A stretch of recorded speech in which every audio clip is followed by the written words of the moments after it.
So Bill, explain yourself. What do you mean when you say Zyuranger is better than Breaking Bad? I find that to be a fascinating statement. I'm not even sure that I disagree. I just think that they're like really weird to compare in any way. But but This show, what do you mean personally, this is better than Breaking Bad? well, I just find this show. This is gonna sound fucking weird. I find this show more personally inspiring than Breaking Bad. And listen, Well, they're completely you're not supposed to be inspired by Breaking Bad.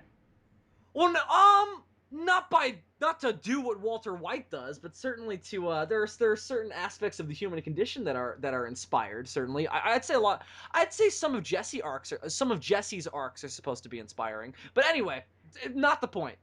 This show to me, Breaking Bad is more of a dirty portrait of the human experience as opposed to this yeah. is what you should strive to be. Well, yeah, which is more of what this is. They're two polar opposites. This Super Sentai and Zyuranger in particular is people trying to be the very best that they can be and being the very best that they can be, and struggling through it, certainly, and enduring some conflict to be that way. But there's never any question that the Jew Rangers are going to do the right thing. They always do, Yes. and they never like make it ambiguous if they're going to. That's not really true, Well, actually. There are times where they question themselves, particularly Geki. there are times when they lose hope and they're like, "Can we go on? Can we beat, Bandora in her latest plot to steal all the rice pudding or whatever To she was steal doing?" children's souls and then eat them, because that's what Yeah, she always yeah, wants to do. that thing, to lure children into gingerbread houses and then cook them.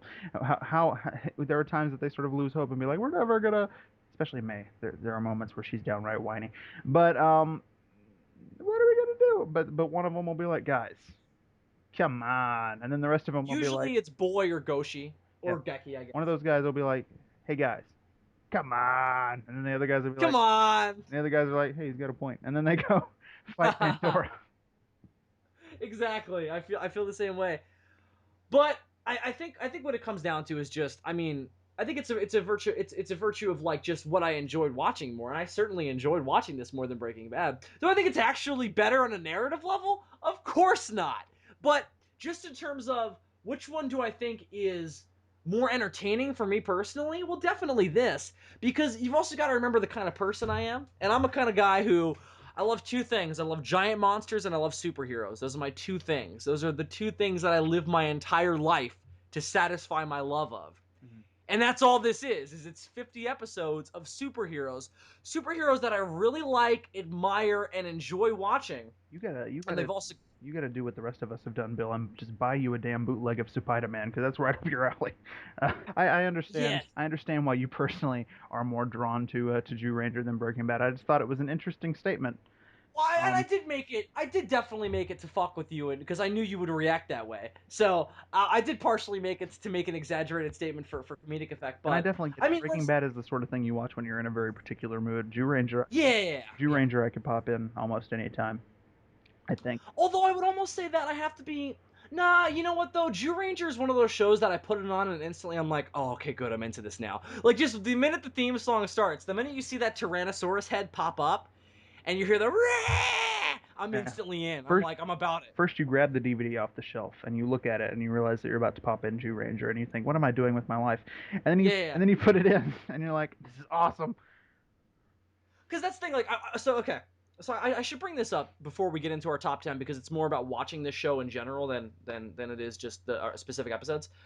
I watched this show with Nicola, and then I watched it with four of my normal everyday film school friends. The entirety of it or just like select episodes?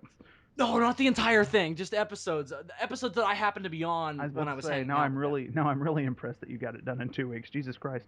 Uh, No, whatever episode I was on, and I was like, "Hey, I need to watch this thing. Do you guys want to watch it with me? It's really fun."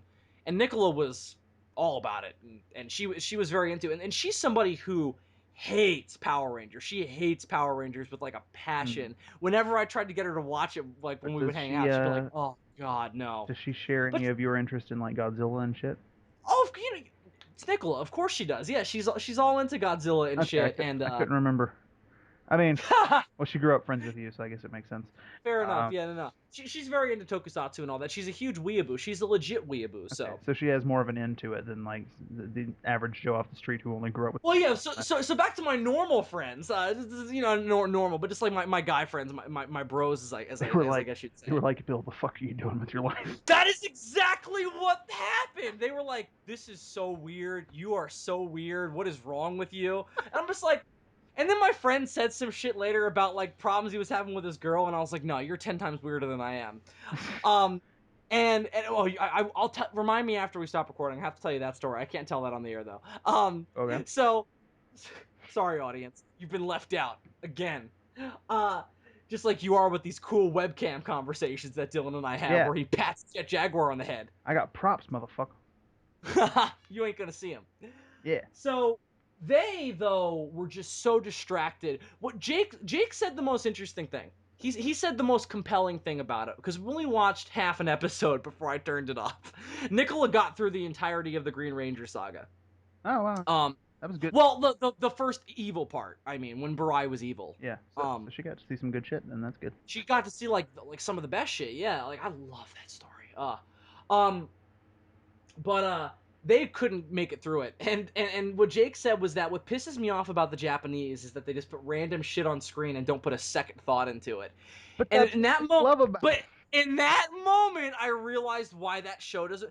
That is why Jake's not a Power Rangers fan either, so this isn't going to work for him. Right. But I think that's what Does a he lot of does he have any previous experience or fandom for like tokusatsu shit? And just, not at all, not at it makes all. perfect And sense. would you agree that you would kind of need this to go back and watch this now? Definitely, right? You would need what now? You've got to be a Tokusatsu fan. Oh yeah, this is definitely for a very specific kind of person. If you Yeah, like yeah, definitely. Godzilla and Ultraman and Kamen Rider and pretty much anything that Japan craps out, you're gonna love it. I mean, And I hope that's the impression that we've given off being as positive as we've been in terms of like this show's really good.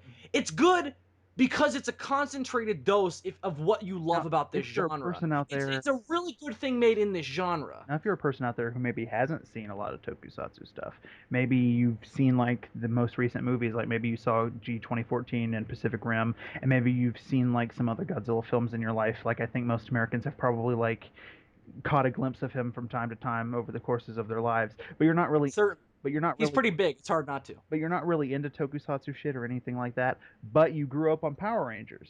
If you're one of those people, Yeah, yeah, yeah. because there's tons of people in America who have no exposure to tokusatsu except that they grew up with Power Rangers. I would recommend maybe not buying the DVD right off. You can find episodes. Give it a shot though. Find the episodes online before you buy the DVD. If you watch a few and like it and you want to watch the rest, then definitely support the DVD. But just to get that first test, watch the pilot online, and maybe it can be an in for you to get into tokusatsu. You know, there aren't a lot of things out there that can sort of bridge the gap between people who aren't into tokusatsu and people who are. I think this definitely has the potential to be that. If you're a person who's not into tokusatsu but you grew up with Power Rangers and you know Power Rangers, this might be an in for you to sort of get into all this other shit because there's great shit to be had. Um, And I mean, I do definitely stand by what I said earlier in terms of like I don't think that this is necessarily going to be a thing that anybody who knows Power Rangers or liked Power Rangers as a kid is going to like because it's such a different Not thing. necessarily, no. But I agree with you. I think that this will be the thing that will like be a good gauge for how much you like this genre because it's such a good concentrated burst of like everything about it. Mhm. The only thing that I think is And missing is that even if you watch the first couple episodes and you fucking hate it and you think it's terrible and you're like this sucks, I want my Power Rangers. then watch Barai's story and tell me how you feel. But at least, at the very least, if that's how you feel about it, at least you can probably halfway enjoy it on the level of as like a curiosity piece. I know maybe you never knew before that Power Rangers was taken from Japanese footage, and now you have that knowledge base. Now you have a broader understanding of the cheapskates at Saban. and um, Exactly. you know, Exactly. so that's my soapbox. What were you saying? I was just saying that I think that it's a good gauge for the tokusatsu genre and how you feel about it. Mhm. And with that said, Dylan, let's get into our top 10. We're really far in already, so this is already going to be a really long episode. So why don't we dig in then and get into our top 10 episodes Mhm. of Zyuranger. Now, can I ask So you a favor? what's that? Since you already did this and you already unveiled your bottom five, would you mind if I went first for the bottom five and then you go first for the top five? I mean, I don't really. Yeah, that's fine. I don't give a shit. Just well, only because you're gonna have more to say about that stuff anyway. And About the also, top five, yeah. Because I've already said, and I'm not going to go through the whole spiel that I did in that video. I'm just going to give like sort of point, because in that video I was doing like plot summaries and shit. I'm not going to do any of that unless oh no, I don't have enough memory for that unless it in comes my own head. unless it comes up just in discussion between you and I. But I'm definitely I'm just going to talk basically about what I like about each of the episodes on my list, and some of them I think will spawn further discussion between us. But a lot of them will just be like, this is an episode, this is why I like it. Let's move on. Well, because the way we decided to do this was we do the sort of general overview and then get into the really nitty gritty when we talked about the particular 10 episodes that we chose. Right. And I mean, we kind of talked about the nitty gritty already, but we'll get into more detail with the plots of this show because we haven't really talked about that much yet. The actual story itself and characters and moment to moment narrative with this. So Dylan, I am going to go. See, mine's problematic because mine's in chronological order. It's not in an order of like here are the ones I liked the most over the other. Because I'll say this, I definitely couldn't do like a top 10 least favorite episodes of this show because I don't think there's enough that I outright disliked. There were one or two. Like I wasn't crazy about the one where May was changing disguises or whatever. Yeah. I always liked the episodes that were about May because it gave her a moment to shine because she never got that in any other I episode. was But to give you an but I example. did I didn't enjoy that one because it felt if there weren't it felt like there just wasn't enough going on. Like the Dora monster was really forgettable. I don't even remember what it was. And then otherwise I was never terribly fond of the two-parter when they introduced the dragon eggs, where they had like those weird monkey people and shit. that's my first one on my list. I don't know. It was just one of the those weird moments in Zyuranger where I think it went a little too far for me, as far as just throwing silly shit at the screen and seeing what happens. And I Okay. mean, those dinosaur eggs became very important later on. Obviously, it's just those first two episodes. I remember being like, "What the hell?" And to be fair, that's like those are in that like the first 11, and that's the first time that the show had ever gone that far off the wall.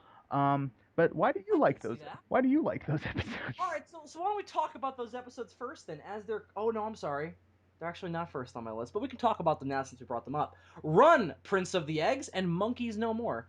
Dylan, I liked it because I fucking love the ending where Geki just looks up at the Guardian Beast, judging these poor people for doing literally nothing wrong, and going, listen, you dumb dinosaur robot for no good reason looking motherfuckers.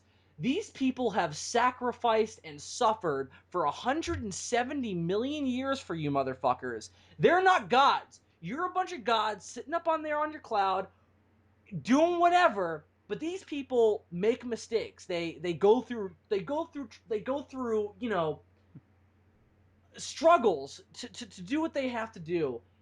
You need to cut them some slack. They did their best to try and get the eggs back for you. Mm, So, you know, either show some humanity in this instance, otherwise, I forget what Geki says at the end. But right. basically, it was to the effect of, otherwise, we're not in the right anymore, I will. I was will. sort of his idea. I will say that as much as those two episodes sort of baffled me, that was definitely a standout moment. Because I loved it whenever Geki or any of the other Jew Rangers questioned the Guardian Beast, because it's all I ever did whenever they were fucking saying or doing anything. Because they're played up as like these wise old sages. Like in a way, they're more of like the Zordon type than Barza is. Like Yeah, Barza is not Zordon at all. He's an advisor. Barza doesn't know what's going on half the time either. Um, yeah, he's definitely not the Zordon of the series. I guess he's more of the Alpha Five. I would definitely say he's the Alpha 5. Daijujin And then is Zordon. Daijujin is Zordon, which is interesting.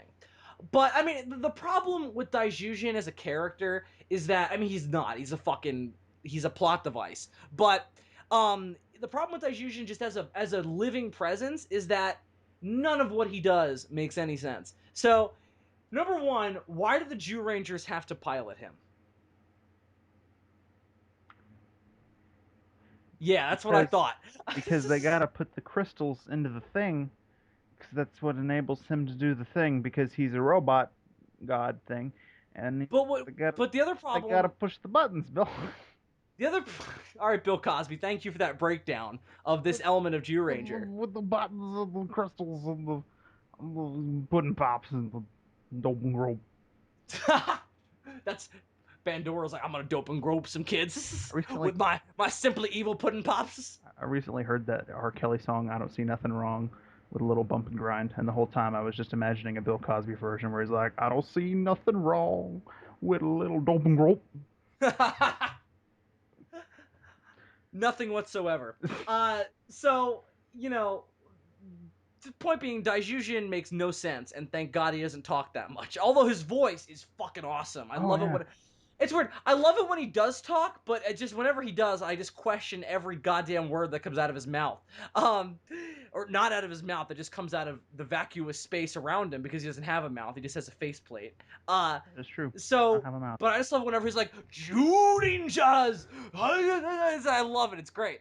Um, but anyway, back to the two-parter with the monkey people. I see you had a problem with the whole, you know, the guardian beast turned them into monkey people because they were I just thought tricked. it was weird that there were monkey people in the show. I don't know. Why? I don't.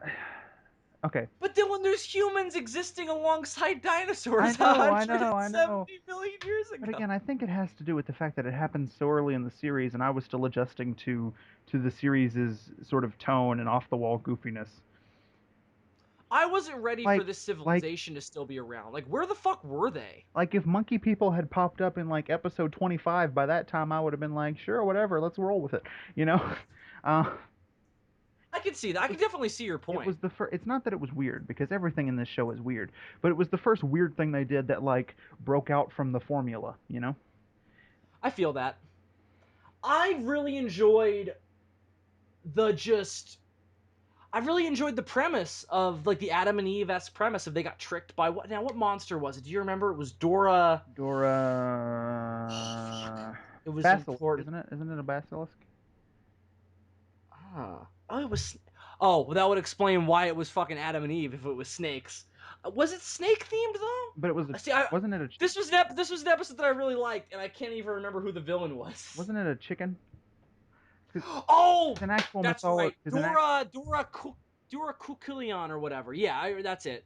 Because when you say basilisk, you always think of like Snakes. Harry Potter, the giant snake. But in actual mythology, it's more of like a reptile chicken blend thing.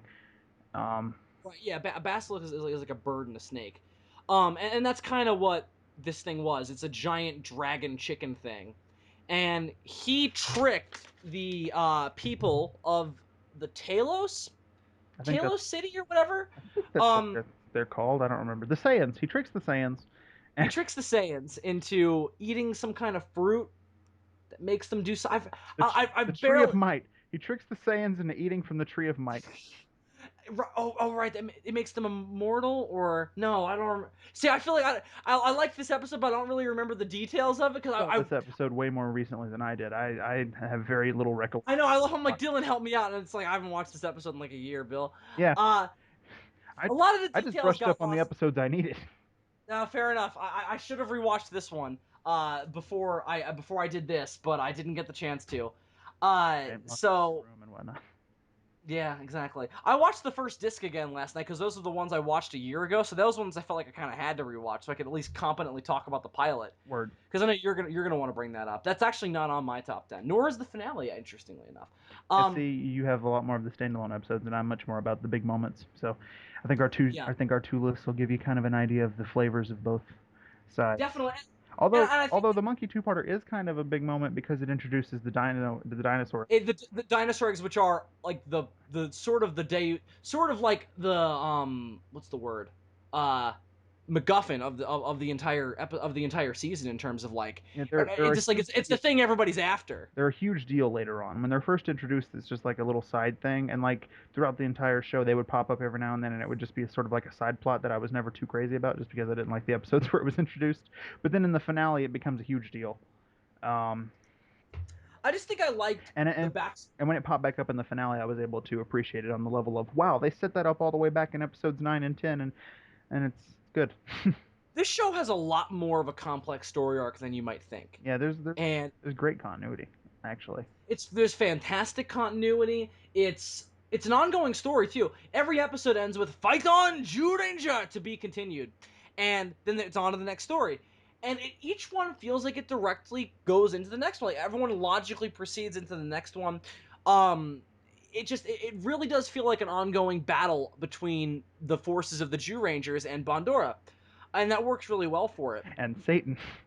And Satan. And God too. God's mentioned. Actual God is mentioned quite a bit as well. Presumably, actual God is the force behind Daijujin, I love because that seems to sort of be the idea.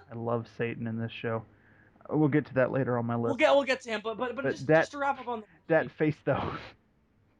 just to wrap up on the monkey people though, because a lot of the details have escaped my memory. I just remember loving the idea of the Adam and Eve mythology being brought into this. And I really enjoyed just every element of that with this show, was bringing, as you said, bringing in ancient mythology and having that be the thing that inspires Bandora to create a monster. I thought that was so creative. And I mean, I'm creative of her and creative of the showmakers, ironically enough. And just that it gives it this, it gives it this extra layer of, like, you know, literary illusion that you always kind of want in comics too. Like, comics are filled with this, with like villains based on like not ancient, but villains based on like classical literature that are sort of inspired to be something a little bit more modern. That's kind of what this is. It's like you see, like Frankenstein, for instance. Fucking he's in there. Is that on your top 10 list? It is. All right, so we'll save that for later then. But you get stuff like that where it's just classic mythology and literature ramped up to be metal and fucking fight the Zyurangers and all Bandora it up. And that's the thing too. Bandora has such a specific personality, and so does her monster maker, Plepicon. I can't pronounce his name. It's spelled out either Pleplicon or Plepricon sometimes. But the way she says it is like Pulipulicon. Pulipulicon, yeah, or whatever. Which is why Finster. Which is why I say Pleplicon, because she uses the L sound both times, so do I, and I'm not going to go through the trouble of saying Pulipulicon because I'm not one of those nerds who has to make it sound exactly like the Japanese. Right. Yeah. I'll just say Finster. That's what he was called in Power Rangers. So Finster. All her other henchmen though, much better names in this show. Oh yeah. To be fair, the only one I remember is Goldar, but in this show he's Grifforzer. Oh, that's amazing. Yeah. So in Power Rangers you had Goldar, Squat and Babu, Scorpina, which are Rita, which are Totopat and Bookbat, right? Yeah. Oh, I will say that Scorpina is a better name than Lammy. Yeah, that was weird. They called her a Scorpion Warrior at points, but otherwise it was just Lammy. Well, sometimes they would say Lammy Scorpion. I was like, well, at least they said the word Scorpion. At least that's in there. By the way, so much of this show too was Bandora being like, fuck, I got nothing else to go on. Grifforza, Lammy, grow giant and fight the Zyurangers. Yeah, like, so much of the show was her desperation and needing them to fight the Zyurangers, and they were constantly getting fucked up by Daijujin. Sort of the catch-all henchmen of the entire series. Interestingly enough, though, they never, because they survived the entirety of the series, they never get straight up defeated. You know? No, they never get blown up. But I always presumed that Bandora could constantly resurrect her monsters if she wanted to. I just always got the impression that she doesn't, because they fucking failed. So why keep wasting her time? My thought was always that Grifforza and Lammy are superior to her regular Dora monsters, just because at the end of the day, her Dora monsters are made out of clay. Exactly. I think that's the deal. Whereas Grifforza and Lammy, as far as we know, are not made of clay. They seem to be like legitimate warriors. Who knows what their origins are? We have no idea where. Lammy. We have no idea where Bandora got her minions from. All we know is that she had her origin, and all that she was just evil. Yeah, we know Bandora's origin. We don't know how any of the rest of them got there, or what their species are. Totopat might be from the monkey people because he kind of looks like a monkey, but he's also part bat. I don't know. He's part vampire, yeah. Oh yeah, they mentioned it. That was a thing. That was an episode. They mentioned Papa's a vampire ? Exclamation point. Yeah, they mentioned at one point that Totopat is actually a vampire that must feast on the living. So are you? All right, but we've got so many more to get through, so we should be a little quicker about this. So yeah, go ahead. About your number 10. Yeah. Okay, my number 10. Now this is the only one I have on the list purely for reasons of it's a super fun episode. It's episode 26, which is called "Be Careful of Shaved Ice." I have that on here too, yeah. And the reason I love it so much, okay, so the plot of this episode is that Totopat, which is one of the Bandora minions that we've been talking about, the vampire who must feast on the living, he creates a formula that turns people evil, and he puts it in Mai and Dan's shaved ice, which I didn't know. What that was, because around here we call them snow cones. but it became very clear at some point that it was snow cones. So It's Italian ice, as you can call them, yeah. he puts them in their snow cone, Italian ice, shaved ice, whatever the fuck you want to call it. Ice in a cup with syrup. It's a shitty treat. Why do we It's enjoy it? awful. Why do It's people? awful. Just get some fucking ice cream, It's you just poor son of a it's bitch. just low rent ice cream. Okay, go get yourself some Dairy Queen, or if you're really hard up, go to Bill and get some Carvel. Uh, anyway, so he puts the potion in their shitty desserts, and they turn evil for the majority of this episode. And the reason I love it is, Bill, you mentioned earlier how there's never a question when watching the show that the Zyurangers are going to do the nice thing. One thing that this show shares in common with Power Rangers is that the main characters, while I do like the Zyuranger gang better than the Angel Grove kids, are goody two shoes the entire time. And for someone who's like me, who's a little bit more cynical, that can become grating at points. And so, And unrealistic because they're teenagers? so, Yeah, I so agree. anytime that we get to see the Zyurangers misbehaving, it's great. I love It it. happens quite a bit early on, too. And in this episode, they misbehave like in none other. May and Dawn, they go on some crazy fucking adventures. And Don is usually the one who. Dan, I don't know why I said Don, because you said Don. It fucked me up. I'm I like, was is that how it's actually I pronounced? slipped into the Japanese pronunciation. Fair enough. Do that sometimes Dan. talking about this show. Dan, Gosh and Don? Don, not the son of Charles from Teenage Mutant Ninja Turtles, but Dan, the ancient dinosaur warrior. Um, Exactly. they like Heisenberg it He's up. the one who does it. He's the one who does it the most. He goes bad. He not goes bad, but he misbehaves the most. They Heisenberg it up in this episode. The first thing we see him do is like get into a street fight with some punks. I'm like, okay, that's edgy. But then later on, Do you remember when they gun people down, Dylan? they're running like illegal gambling operations and interrupting drug deals on docks at night with machine guns. Like they go straight up gangster. Do they? By the way, they never bring it up. Like, oh, by the way, we murdered people. Yeah, they go all Scarface in this episode, and we're just supposed to shrug it off because Bandora potion or Totopop potion, I guess. Um, but yeah, it's And I mean, fair enough. But I mean, they still killed people. But you know what? You know who else did? who? Barai. It's true. It's true. So I guess they're not. They don't. That's not like that's not a cardinal sin to them. It's all about children's souls, Dylan. But he became a good guy, so it's fine. He's instantly forgiven. It's very religiony in that He way. he Um, was gonna be killed, and he decided he didn't want to be killed, and gave up. So what a meanwhile, hero. meanwhile, at the same time, while I fucked that up. Dan and May are off being Scarface. The rest of the Rangers are fighting one of the toughest monsters that they've ever had to face, with one of the hardest to pronounce names, Dora Bugaranon. Nanan. Dora Bugaranon, who is this giant frog creature that like swallows them whole, and then their faces appear on his chest like the Absorbaloff from Oh Dr. Seuss. yeah, that's right. And they cannot beat this guy, especially because they're down to 3 members, because the other 2 are off, dicking around. So Barza has to go and find some magical herb to cure them from the potion, which is a common thing in Zyuranger. He gets them back to normal, and then they go and are able to help defeat Dora Bugaranon. But it's just that's why I love the episode, because we get to see some of the Zyurangers misbehave, and it's great. It's just a fun episode. It's one of the ones on my list, honestly, that if I was just like in a mood to watch an episode of Zyuranger without like watching the entire series again, I might just pop that one in, to have some fun. And you know what else? That's the major reason for me as well, is just seeing Dan and May go off and do crazy criminal shit. But in addition to that point, it also looks different than the rest of the show does. So little of this show is shot at night Yeah, that when you have these night shots of Dan and May are running these gambling operations and fucking breaking up drug busts or drug and deals, even when they do it's have something that's at night or like the sky's dark, then they'll cut to another shot of like Bandora Palace, and the sky will be a different color. Like it's sort of inconsistent at points.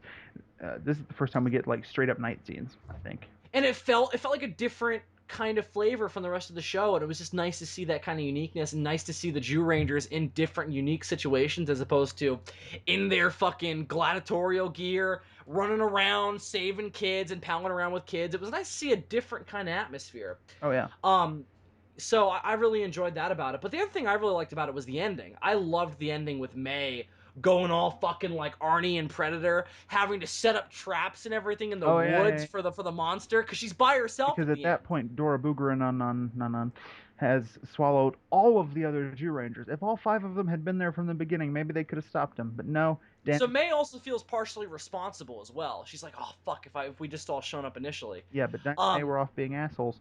So she's all alone against Dora Bugranon, and you're right. She has to go all Arnie from Predator on him. And she pulls it out. She pulls out a victory, saves everyone else on the team. You know, which is great. It's the first time she ever does anything worth shit in the entire show. well, Oh no, there was a there was an time where episode she with the used arrow, her yeah, arrow to and the shoot the guy golden with arrow, the yeah. snake. I forgot. There's also an It just episode. crept into my head. There's also an episode where like a plant wants to eat her, That's the one after this, and I was all gonna say, all and Audrey 2 style. yeah, the one after this, is the one where Is that episode 27? Oh yeah, it is. the one after that is the one where she actually gets like to be a deal. Yeah. But the one with the arrow, just to get into that briefly, I always felt that was forced. Like it didn't feel like they actually made her relevant. It felt like they forced making her relevant. Yeah. Because I part of think the other issue with this show well, one of the is that good they things can't. is all the Rangers have moments throughout the course of the show where they get to shine. They definitely do, yeah. Where they get to shine. It's just it took them a little longer to get to her, and then she Yeah, finally I has mean, her it's just moment. like, oh, she's the girl. Who cares? This is a boy show, and it's like, well, don't have a girl on the team then. Yeah, I mean, she's just there to sell toys. She's there to provide variety, and it's like, well, make her more of a character than that, and they do. They give her a bit more of a. She's definitely. I mean, it's all stereotypical like Japanese TV show female stereotypes, but it's like, oh, she's all loving and everything, and Yeah, she's she's the the princess warrior. of love. She's the warrior of love. Yep. Everyone else gets like strength and power and knowledge and fucking. She's the little Indian kid from Captain Planet. That's her role on this planet on this show. Heart. That, She is Mati. Yeah, she is the Mati of the team. that's But his it's name. also That's his name. but it's also added with the whole like female stereotype thing, and this is a Japanese show, and it's very stereotypical. Um, so there's that element of it as well to make it more noticeable for an American viewer, especially nowadays. But Yeah. it is what it is. She's definitely still like a warrior. She fucks people Oh up yeah. all the time. She's She's just not the definitely focal point. she's definitely a strong female character. I would say. Definitely, but she's just not focused on, and she's not given enough of an independent characterization, even of the female stereotype that we're familiar with. So, Yeah. you could have definitely wanted a little more of that, but that moment at the end of Shaved Ice, or what was it called? Be careful of shaved ice. Be careful of Shaved You can Ice. call it shaved ice for short. Shaved Ice. At the end of Shaved Ice was definitely a standout moment for me for her character. So that's pretty much all I have to say about it. All right.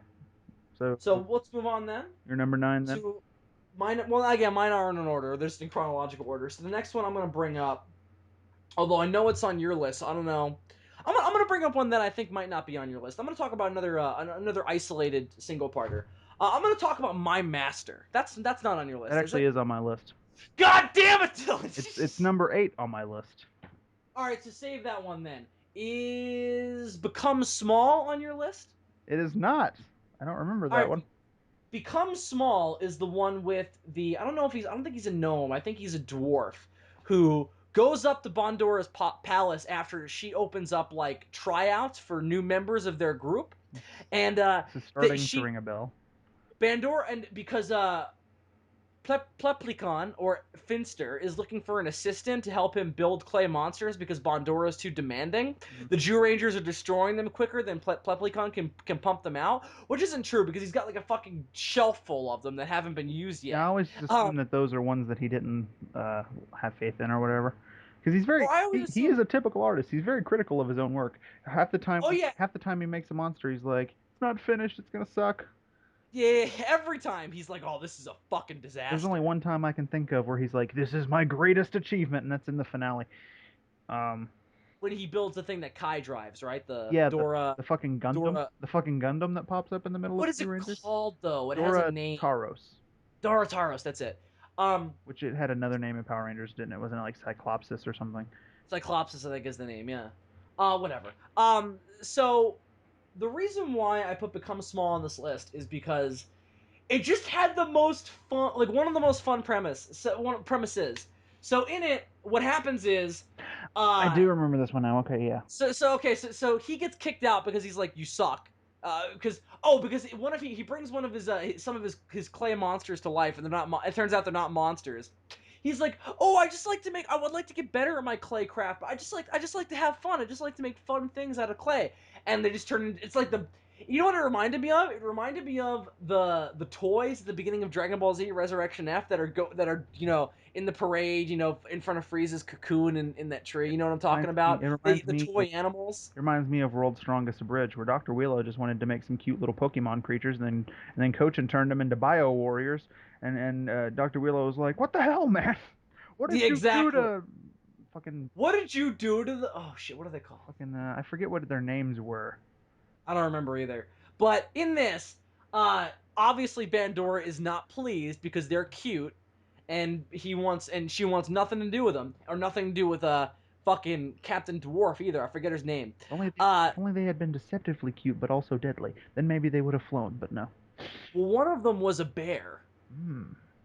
so maybe that was the idea with the bear. No, probably not. He was just playing a drum, having a great time. Yeah. Um, Bandora banishes the Mr. Dwarf back down to Mr. Dwarf, back down to Earth, and he meets up with a kid who's being screamed at by his parents all the time. His parents are awful. They're constantly yelling at him and giving him shit.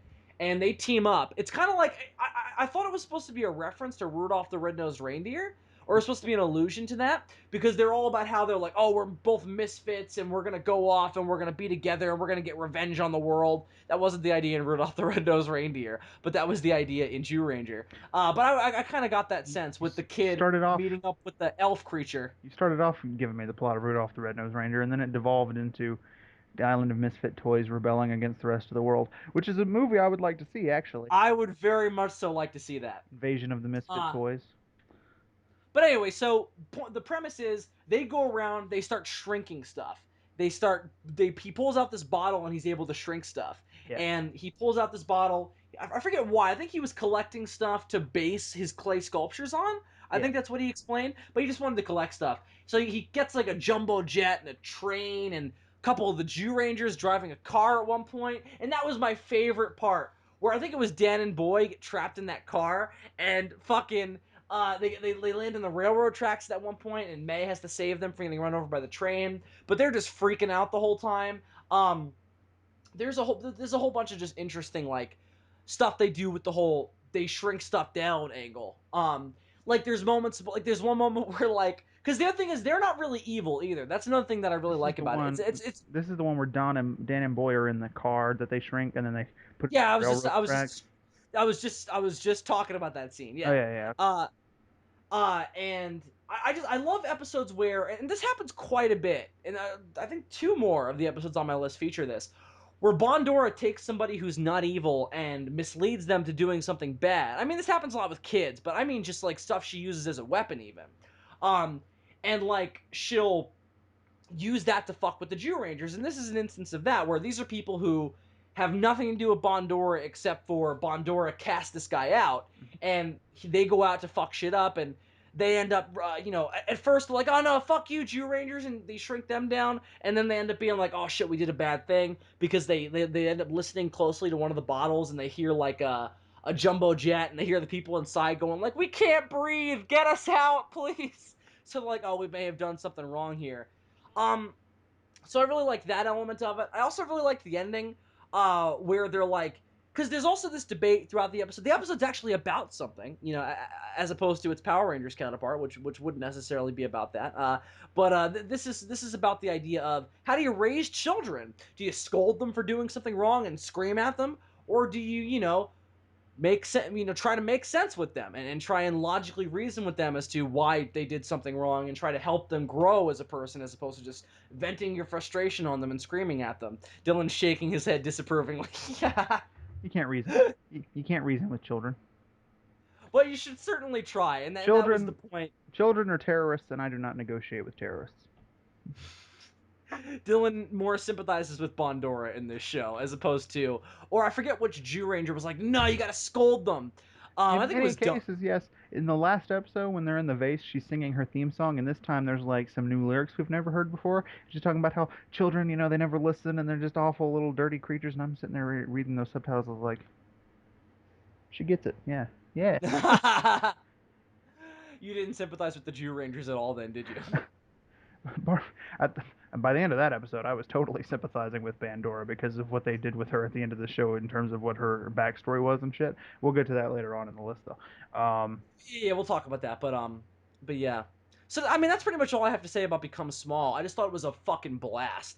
And I kind of like for you with Shaved Ice. I don't know if Shaved Ice is one I would pop in anytime, just because it's so like You mean you there's wouldn't so want much to see? to it. You wouldn't want to just get in a certain mood where you're like, I want to see Dan and May shoot people on the dock. No, I'm about that, but I don't know if I want to see everything else around that just to see that. You know what I'm saying? Like that's a very specific element. I love every. See, for me with Shaved Ice, it's that element of it with like Dan and May going off doing bad shit, and then it's the ending with May fighting the monster one on one. In the woods, or not even one on one. I think Griforzor and Lammy were with the monster too, so it was even more stacked odds. Uh, but I love everything about Become Small. I love the beginning, I love the middle, I love the end. Everything about it is great. I especially love when Daijujin gets put in one of the bottles. That was fucking fantastic.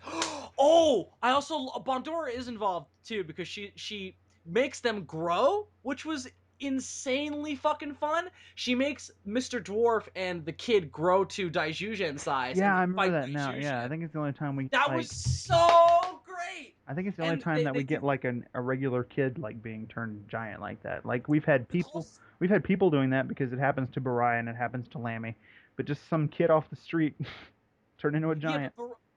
but even with Barai and the kid, it's different because they just look like people, gigantic, and it looks insane. Mhm. You know what she And should have and done? but what? Bandora, what her plan should What? have been.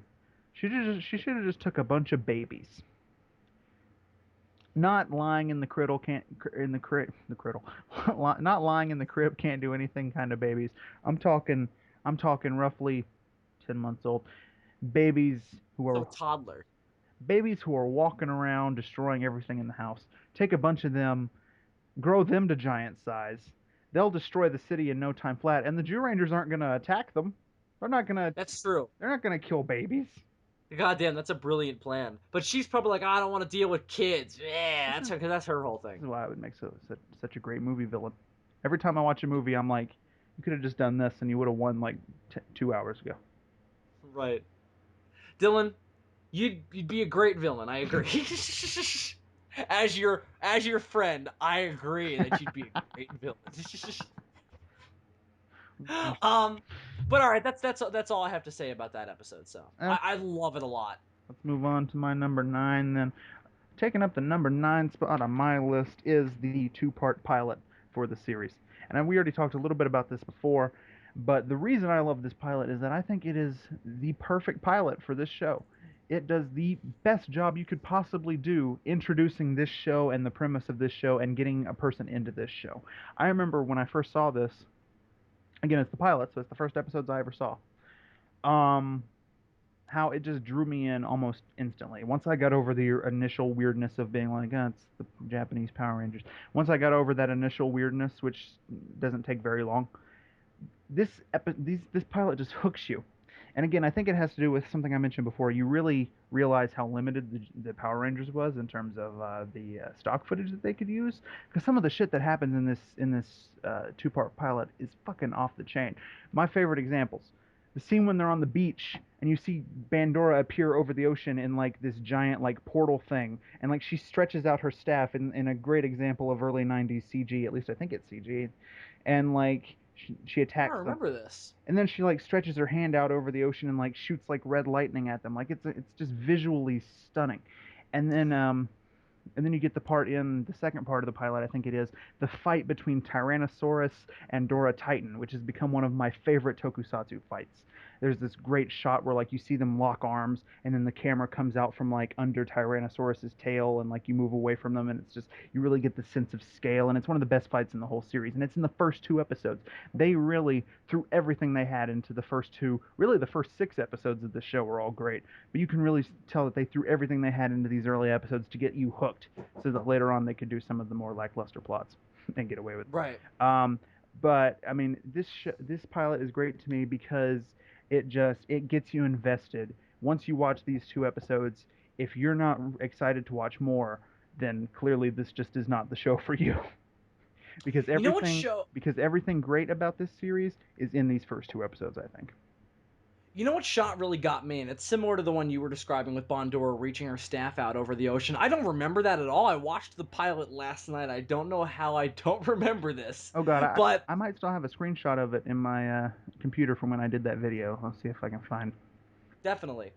But what I loved about the pilot was the shot, and it made me think the same thing you did in terms of the scope of the show and how limited Power Rangers was when Dora Titan just kicks in the fucking wall, and you just see the Zyurangers like, oh fuck, and there they are interacting with this monster that's gigantic and fully sized, and they are just in their civilian clothes. They're in the just normal medieval armor outfits, and you never see anything like that in Power Rangers, and it just instantly shows that in Zyuranger anything is possible. Anything can happen to these characters. They can do anything. You can see any mix of visual style. You can see fucking, morphed Zyurangers fighting alongside unmorphed Zyurangers. Like, you never saw anything like that in Power Rangers. That's all over this show. Um, you get to see wide city shots. That's a big part of this too. Was that the situation feels more realistic because the city is reacting to it. Like, you see news helicopters flying around Bandora's palace. You see Oh civilians yeah, running away.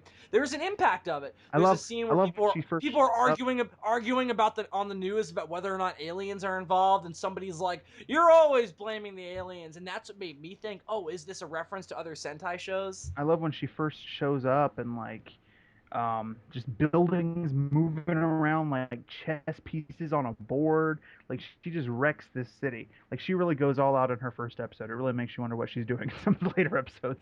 But yeah, you just get a sense Yeah. immediately of how powerful this witch is and the threat level that is posed by her return. I just sent you the image in question. Okay, I'm taking a look at it. I'm gonna see if this sparks my sparks my memory. Oh yeah, I do remember this now. Is that Oh yeah, that is that some early CG?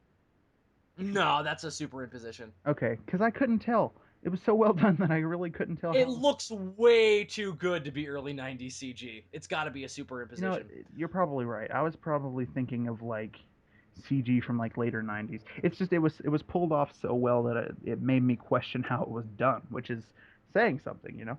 Um, I just think that there's more of a sense of interaction and things existing in the same time and space in this show. And again, I'm sorry we're going back to Power Rangers again, but Power Rangers doesn't have that. Everything feels so separate in that.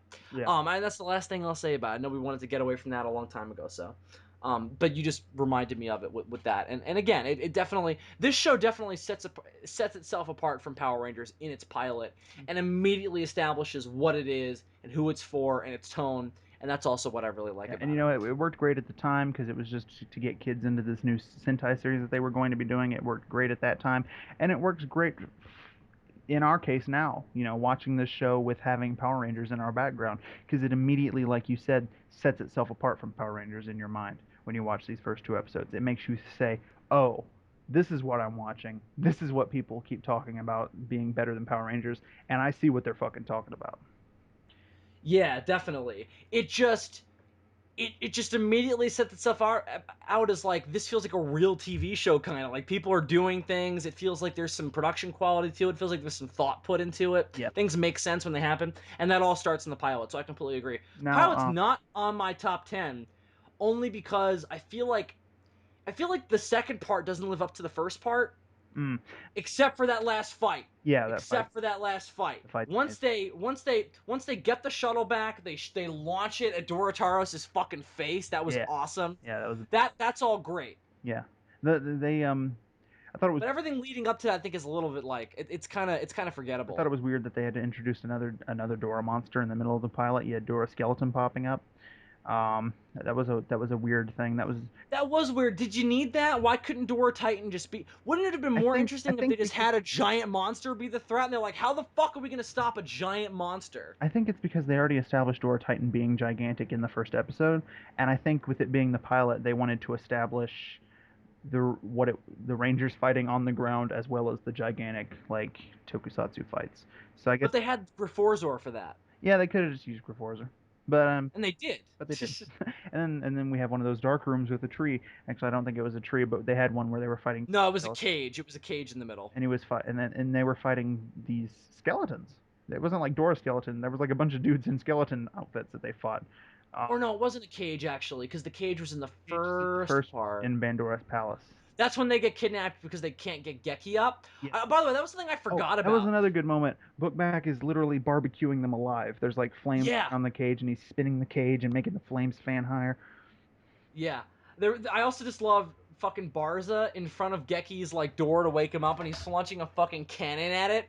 It's Yeah, like here's this ancient wizard, that was another fucking thing. That was another thing. practiced in magical arts, launching a cannon at a door to get it open. That's That was hilarious. another And I love like pilot that character comedy like that in this that too. was another thing about the pilot that I forgot to mention. They did this great thing where Barza awakens the Zyurangers, but when he goes to wake up Geki, the most important member, the key breaks, and suddenly he can't open the door. He can't get Geki up, and so they have to all go off and try to fight Bandora without their leader, and he stays behind at the shrine to try and wake Geki up. And there's this great dramatic tension of the Zyurangers in peril, and you're biting your nails thinking, when's Barza gonna wake Geki up? All the fucking, and then he does it, and then Geki shows up, and it's amazing. It was His first hero shot's awesome. The door opens up. Everybody, it's weird because it's a bit like favoritism. Like if I was one of the other Zyurangers, I'd be like, hey, wait a minute, because they fucking like they wake up, they're all sluggish and shit. They get shown waking up out of the well, windows. no, Geki, no. the door just swings open. He looks awesome, and he's like, I'm here to kick some None ass. of the Jew Meanwhile, Rangers ever, Goshi's like,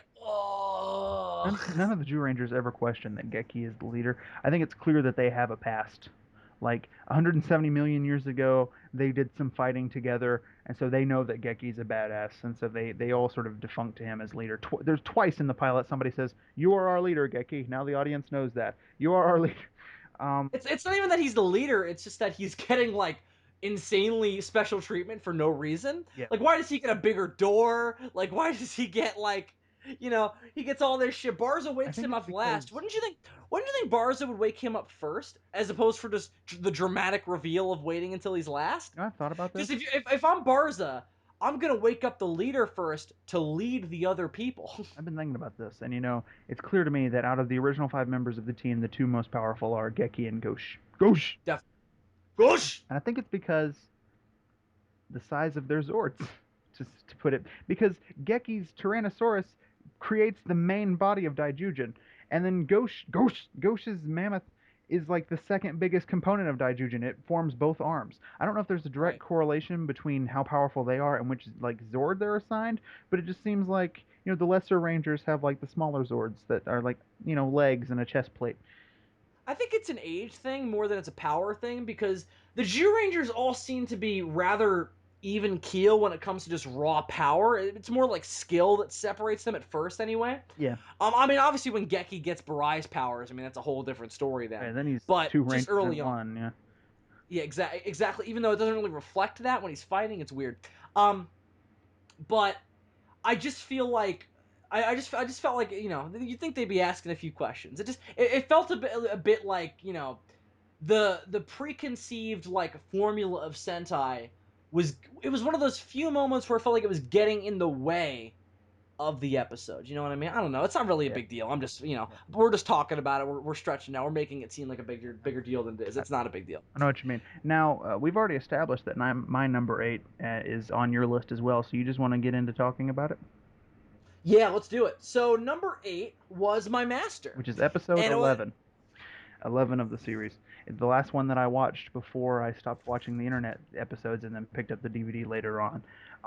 And the thing I love about this episode is sort of similar to what you were talking about earlier with Become Small. I love how it breaks from the formula in that it's not them fighting an evil monster. The plot is about an existing monster, a previously existing monster, a genie named Jin, who grants wishes to children, and he's a very kindly character, who gets enslaved by Bandora and turned into this vicious monster called Dorajin. And so the episode isn't about, let's kill the monster of the week. The episode is about, let's help this poor creature who has been enslaved, without his consent. Um, And it's interesting too because he starts off on a bad foot with the Zyurangers because at first, Tutpot and oh fuck, what's his name? Book back.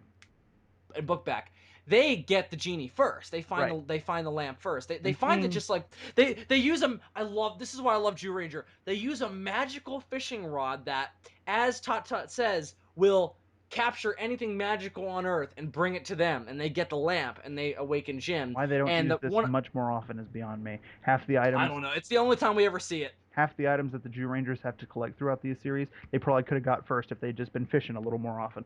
Yeah. Just toss that line down. Maybe they're just bad at it. Who knows? I mean, they're bad at everything else. I guess it makes sense. So what I love is just like he's so at first he does I forget what he does at first, like with the first wish, but very quickly, like 2 or 3 wishes later, they're like, why don't we just have him kill the Jew Rangers? Yeah. And they're like, go kill the Jew Rangers, and that's what he does. I don't know why he has to fight them. I don't know why they can't just wish for them to drop dead. I don't Maybe know. because they're idiot. I think it's because they're idiots, and they thought like, oh, he's a god. We'll have him go fight them like fist on fist. Maybe it's because the Zyurangers aren't like typical human beings. You know, they're sort of magical in and of themselves. Maybe Yeah. magical beings have to slay other magical beings as opposed to just being like, oh, you're dead. You know. Um, I think you might be right. I mean, that's not explained, but you're right. They don't ever refer to the Jew Rangers as normal people. Like they no, always refer to the Jew Rangers and humans as separate things, and that's interesting. they're clearly Um, they're clearly magical to some capacity. I mean, I the just assume Dinobot. it's that they I just assumed that it was, they were normal people when there was this magical society based around dinosaurs that communicated with the guardian beast. So Yeah. I think that's what the idea is I kind of mean, supposed to be. they're not wizards. That's Barza, and unfortunately, he's lost most of his magic. He's lost all of his magic and is now resorted to using guns, which No, is fucking awesome. there are examples where he does get to use some magic. In the pilot, he breaks this hose that Bandora's put around him, and then in the finale, there's a moment where he turns his staff into a log to because they're Oh, I remember that. Yeah. yeah. I'm not gonna get into explaining why he does this because that would take too much plot exposition. But he turns his staff into a log, so he still remembers a few spells, but for the most part, he's pretty powerless at this point. He's basically the Winter Warlock. Um, Oh, he can also make his ear grow and hear things that are considerably far away. Yeah, because I guess he's a fairy. Because the only other characters we ever see do that are the fairy characters, Gnome and his grandson. So I guess Barza is technically a member of that race and not technically. Yeah. Yeah, Yeah. You're right. Well, he seems to be like a. There's no indication that he like is it made clear that he was like a really he's like a member of that race and he was like a like of that ancient civilization, or mm. because he just kind of pops up, he wakes up the Jew Rangers and he's like, get up guys, it's time to go. I mean None of the 170. flashbacks are about him. I mean He doesn't talk 170. about what happened 170 million years ago. I mean 170 million years ago, he was clearly a powerful opponent because there's a line where in the pilot where Bandora talks about how she defeated him back then, and that's why he doesn't have his magic anymore, or at least not the majority of it. So at one point he must have been like a big fucking deal. Like at one point he must have been the main thing standing between Bandora and world domination, and she must have stopped him, and that's what necessitated the Jew Rangers. At least that's how I always pictured it. Oh, okay, that makes sense. Because what I was going to ask you then is how did he get involved with the Jew Rangers? Was it his idea? Yeah. And to be fair, we have no idea where those powers come from. Like it's never explained. Like we don't know why dinosaur. I mean, we know why dinosaurs, but we don't know what about the dinosaurs translated into these metals, as they're called in this, Yeah. that makes them able to transform. None of that. We don't know what the powers even are. They We, just do it. we don't know why they need to unlock the crystals to make them form together. None of that's really explained. It's just that's what you have to do. There's also like it's very inconsistent about what happened 170 million years ago, Yeah. because they talk about how in like one of the ending, no, in the in the episode where they form Ultimate Daijujin, they talk about how Ultimate Daijujin used to be whole, but then Great Satan destroyed him and separated him, and he was never able to form that again. Except that early on, when they first formed Daijujin, they said that the Guardian Beasts have never done that before. Mhm. So No, maybe they weren't. Maybe they'd never done it in front of them. I think maybe But I mean, I think the idea is that the Guardian Beast had never formed like that particular version of Daijujin. Because I'm guessing originally he was just like Ultimate Daijujin, like just all the time. He was just this god that did shit, and then he got separated into the Guardian Beasts. okay, right. But My point is just that There are three there different versions. the idea of Daijujin never seemed to be a thing until that moment. Like the Guardian Beasts had never combined before. Like somebody says, like I never knew the Guardian Beasts could combine together before. Because there are Why different doesn't versions. Barza tell them that? Because there are different versions of Daijujin. I wrote this down. So you fuse the five main Guardian Beasts, and that's how you get regular Daijujin. Then when you combine him with Dragon Caesar, you get something called Zyute Daijujin, and that's the one where it's just Daijujin but with wearing Dragon Caesar like armor. And He's then got a different name though. It's this Jiu something. no, it's There's it's something else he's it's called. called like Gyute, like Zyute. It's like Zyutei Daijujin. And then when he combines with Beast Knight God King Brachion, which is a mouthful, then he becomes Ultimate Daijujin. And all that is Zyute Daijujin using Brachion as a chariot. So I'm not really sure why that's a separate form, but whatever it is. And then when you take Dragon Caesar, Zoo Mammoth, Triceratops, and Saber Tiger and combine them together, you get Goryujin. What Goryujin's relationship is to Daijujin is never really made clear. So so that's the one that's like Daijujin mixed with Dragon Caesar, right? Because there's one where it's That's just the one all. where he has the big drill spear. Oh, so that's the one without Tyrannosaurus, right? Right, Tyrannosaurus and Pteranodon remain separate from Goryujin. And Tyrannosaurus always does something, and Pteranodon does nothing. No, I wish when they were separate like that, when they have Goryujin, well, most of the time when they use Goryujin, you just see him fighting the monster. But sometimes you get to see Tyrannosaurus fighting as well. But you never get to Yeah, see. I would love to see Pteranodon just like doing some aerial attacks, doing a flyby, dropping some bombs, doing something. and it's not like Geki and Mei aren't doing anything because they're in the cockpit for Gyujin. And Barai is not the one. Barai is off to the side, playing his flute, presumably making Dragon Caesar stay. Although it's inconsistent about like. Pteranodon is a lot like May in that she doesn't get to do much. Pteranodon is there to fly around in circles sometimes and to attach to Daijujin's chest. That's about. She does fly. It does fire some lasers at some point, but that's about it. It's Yep. about the extent of all it can do. Yeah. Um, but back to my master though, we got way off Oh, track. we did it. We got way off track. We talked about other episodes for like way too long. But anyway, so back to my master. What I really like about this one is just the character of Jin. He's great. I Yeah. love his relationship with the kids. The ending is very sad when he has to leave. It genuinely struck an emotional chord with me. I love Um, I love this episode for that and also for just the way that they broke away from the regular formula because that too, because yeah. one problem that Zyuranger has along with Power Rangers and along with all Sentai I think it's just something inherent to the series is that it is very formulaic at points. This is why I like the big moments in the show because they're the ones that generally tend to break away from the formula the most. But this was just a standalone episode that deviated from the regular formula and did something really neat where you have a monster that you actually sympathize with and he's been enslaved by Bandora. It's so much more compelling than just, oh, I've been made out of clay and I've come to kill you. Blah. Um, I have a kooky personality that's cool to watch. yeah. Yeah, Here's definitely. He my had a kooky. here's my gimmick where I turn people into snakes, and that's Yeah, yeah, but Jin had a motivation and a characterization, and he had a consistent set of rules too. And they all made sense, and he was a very compelling character and extremely.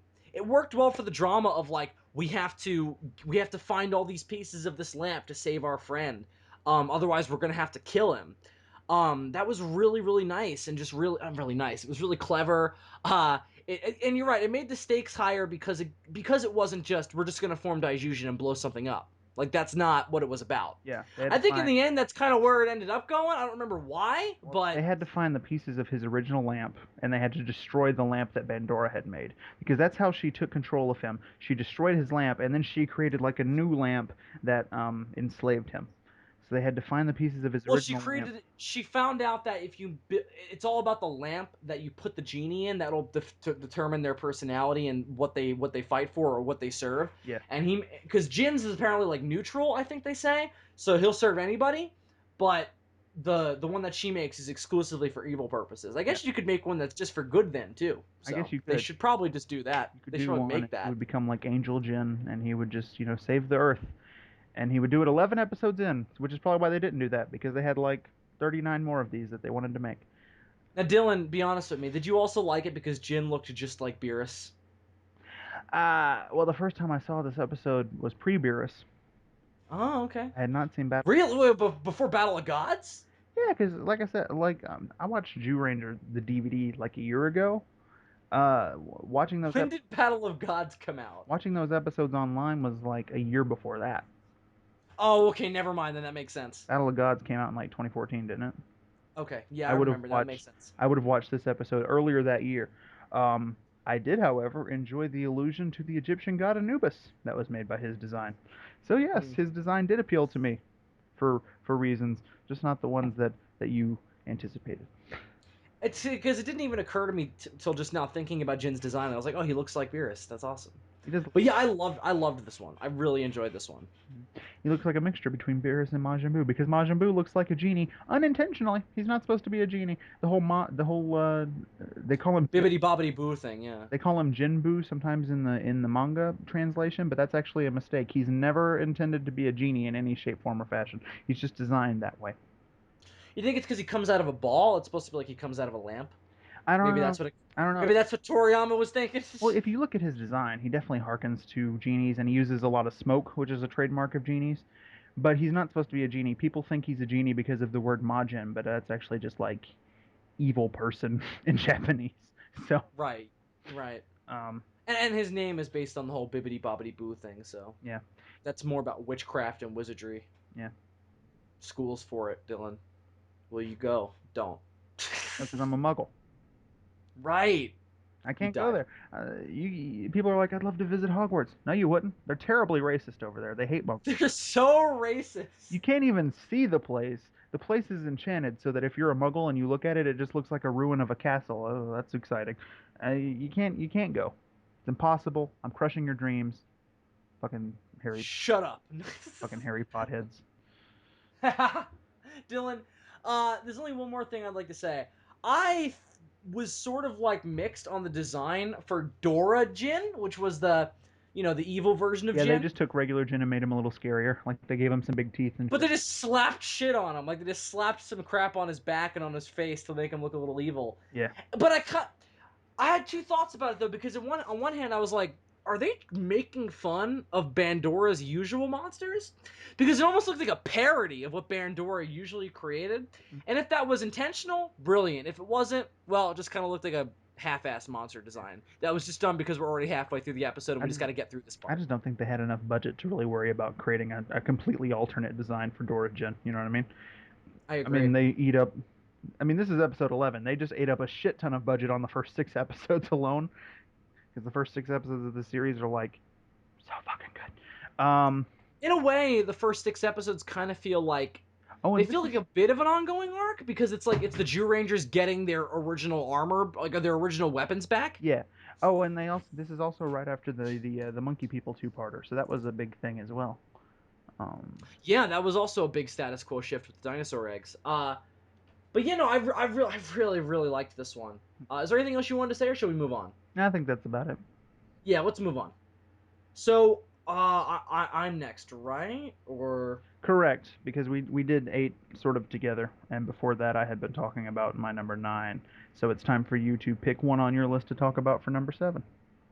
all right. So I'm just looking here. I'm trying to think of ones that you probably don't have. All right. Let's see here. I've got one called Geki Kill Your Tears. That Do you have that one on your? that is not on my list. No. Okay, did you remember what it's about? That's the one where Geki has I found out that Barai is dying, and he's like, there's a monster that is I able to I restore life, and Geki's Geki questions whether or not he should use it to restore Barai's life when really they need to destroy it. right. This is Geki's existential angst episode. They all get it. And I loved it for that. Everybody gets an existential angst episode. They do, and Geki's is so good because it makes the most sense. Yeah. When he's sitting there with his sword, deciding whether or not to cut that fucking monster in half, because he also know.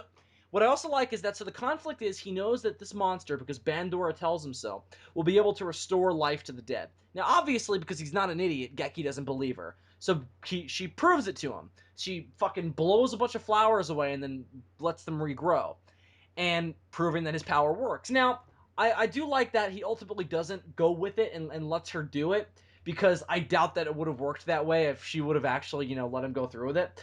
But what he actually does instead is he cuts it in half. Or does he? What happens? She turns it into a monster and then it freaks out, doesn't it? what point being, I don't quite remember.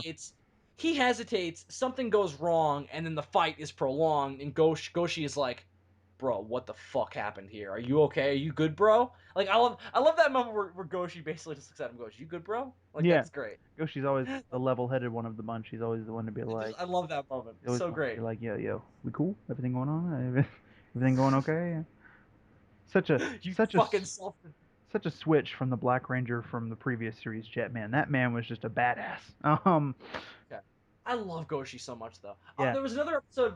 I'll just say this since we're talking about it. I'm There was just saying another episode. he's the level-headed one of the group, and Black Ranger from Jetman was so not that. So it's Right. a great, it's great. And this is kind of like a Goshi episode because he ends up having to lead the Zyurangers while Geki goes off and is emo. Oh yeah, you always get the sense that Geki and Goshi are like, out of all five of them, they're like besties. You know what I mean? Oh yeah, Like definitely. the other three will be off goofing around, and you'll just see Geki and Goshi off, like, reading their books. Oh yeah, I mean they're obviously the most serious of the five of them. And the oldest, and I think they're the also oldest. I they're think they're the most experienced. I think Goshi is probably even older than Geki. It's never said. Goshi looks older than Geki. He looks like a 45-year-old man, It's never and explicitly they're said. always going around being like, "Oh, look at that youth running off to do a thing," and I'm like, he's not that youthful. Yeah, I mean, maybe he's just one of those people who looks older than he really is. Probably. But but yeah, he definitely looks the oldest. It's never really stated who what the ages are of the people. We know that No. Barai is 8 years older than Geki, but that's the only thing we really know. So Um, Barai is probably the oldest of all of them. yes, but not counting him, out of the original five, I think Ghosh is like the oldest, and which is I don't even really consider Barai to ever really be a member of the team. I mean, I know he is technically, but he never really feels that way though. mm, Um, but anyway, so I really liked this episode simply because it made a legitimate internal conflict out of Geki's issue with his brother and Barai being dead. And I'd never really seen something like that from Power Rangers, and to see or something from something obviously from Power Rangers stock or something that produced Power Rangers. So seeing something that existential, seeing something that showed the Red Ranger really fuck up that bad, and also see the Red Ranger at that much of odds with his team was interesting, and something that I don't really remember seeing that often in any of these franchises before. I think we saw a little bit of that in Power Rangers Mystic Force. We saw a bit of the Red Ranger going against the team, mm. but that show wasn't good, so who cares? I never In this though, I never bothered. I watched all of it, Dylan. It was okay at best. Wasn't it right after SPD? That was the one immediately after SPD, and it was hilarious because the crossover episode between the two of those was just that their mascots met. So Piggy, do you remember Piggy The orange dude with the with the shit? Yeah, he looks met up. looks kind of like this must be a theme. No, I don't think he exists in the Japanese version. I was gonna say he looks a little bit. He reminds me a little bit of Pigmon from Ultraman. It's kind of interesting, but yeah. Yeah, he kind of looks like that. Um, in and then in Mystic Force there was a cat genie who was kind of like Jin in that they rubbed their lantern and he came out. Yep. I don't know if he's And from the. I don't know if he's from Deca Ranger at all. he's from the Sentai. He's from the Sentai. He I could is tell because he's a full body suit, so he's definitely from the Sentai. probably, Um, but then again, Lord Zed's not from Sentai. he's in the Zord footage though. He's a full body suit. Uh, But I mean the cat dude is oh yeah, in the Zord suit. that's pretty telling then. Yeah. In the Zord footage, I mean the Zord suit. The Zord footage. Do you have any idea, like, how many characters like that has Power Rangers done where they just invent like a brand new character? Like the two that immediately come to mind are my A favorite. lot. But which one are you asking? What aspect of the show are you asking about in particular? Because they've done it a lot. A lot of the villains are original. Yeah, I figured probably with the Uh, villains. That pretty much answers my question that they've done it a lot. The only two that I was ever aware of that really come to mind are my favorites, Zed and Mesogog. yeah, they're originals. So's fucking. This is kind of obvious, but Rancic from Time Force is original. I think Pretty the sure. villains in Wild Force are mixed. I think they're. I think it. I mean, they're all mixes, but I think it's. I think they come from the Sentai though. Aren't the bad guys in Lost Galaxy as well made up for Power Rangers? Well, no, the big Yes, the big they're. the big scorpion guy who kills Magna Defender's son, he must be in the Sentai, right? Because there's footage of him like interacting, or was that all filmed for Lost Galaxy? I think the backstory of the Magna Defender losing his son was shot original for this show. Oh, I okay. think. Okay. I'm pretty sure. I'm pretty Oh sure. man, that's not my favorite thing about that character. I really hope when I get to Ginga Man that I like it because I have such nostalgic feelings for Lost Galaxy. Ugh. And Lost Galaxy is one of the better seasons of Power Rangers too. So Yeah. no, it's saying something. Uh, but yeah, there's a whole bunch. I'm just trying to think of. It's actually if you go through which ones are Sentai villains, it's actually easier. Like Lightspeed Rescue, Sentai villains. Ninja Storm, not Ninja Storm. Well, they were Sentai villains, but none of the footage they shot with them was from the Sentai. So But I, so was Lothor in the Sentai called no, I don't think Kasab? so. I think it was because most of the other villains were full bodysuit characters and they fought the Rangers in what Right. was clearly Sentai footage. So I think all of his Anytime I see an actual actor who doesn't have the voice of Barbara Goodson, I just assume that it's been originally created. yeah, no, I definitely that's pretty much how it goes though. If it's not a full bodysuit, they're probably made up for the show. Mhm. That's Okay. pretty much how it goes. Anyway, so Yeah, we're that pushing this now. So why don't we make this a little more breezy that then? makes perfect sense. Are you done talking about your number seven? Yeah, I'm good. Okay, so my number seven. I keep talking about how awesome the first six episodes of this show are. The first six Mhm. episodes are essentially a trilogy of two-parters, which we get again later on down the line with the Burai stuff. But the first six episodes are basically a trilogy of two-parters, and the basic overall story of them is the Rangers acquiring the tools that they use for the majority of the show. The first of these two-parters, episodes 3 and 4, is they fight a monster called Dora Minotaur, and they go to the Land of Despair to get their weapons. And the second one, they fight a monster called Dora Sphinx, and they learn to summon Daijujin. When I made my list originally, fucking last year, I was debating about which of these two-parters I wanted to put on the list because I knew I wanted one of them to be on here, but I wasn't sure which one I wanted to do. And ultimately, there could only be one, and I just had to choose the Dora Sphinx two-parter, episodes 5 and 6.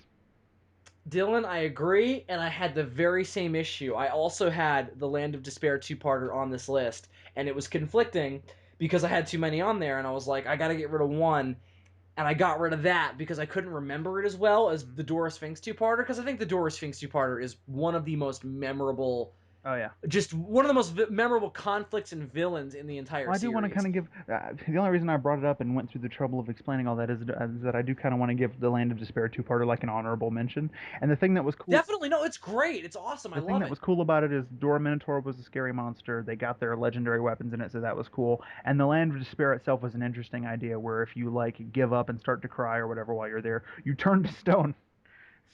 So It was also one it's of a the best challenge of instances. trying to maintain positivity while you're up against this huge challenge to try and acquire these weapons. So that's what I really loved about that two-parter. Um, but ultimately, But none of it compared with what we got in 5 and 6. but but but it was also just like that was another instance where the stakes felt really real for me, where it was like that kid basically died, and they had to bring him back to life when he got turned into stone.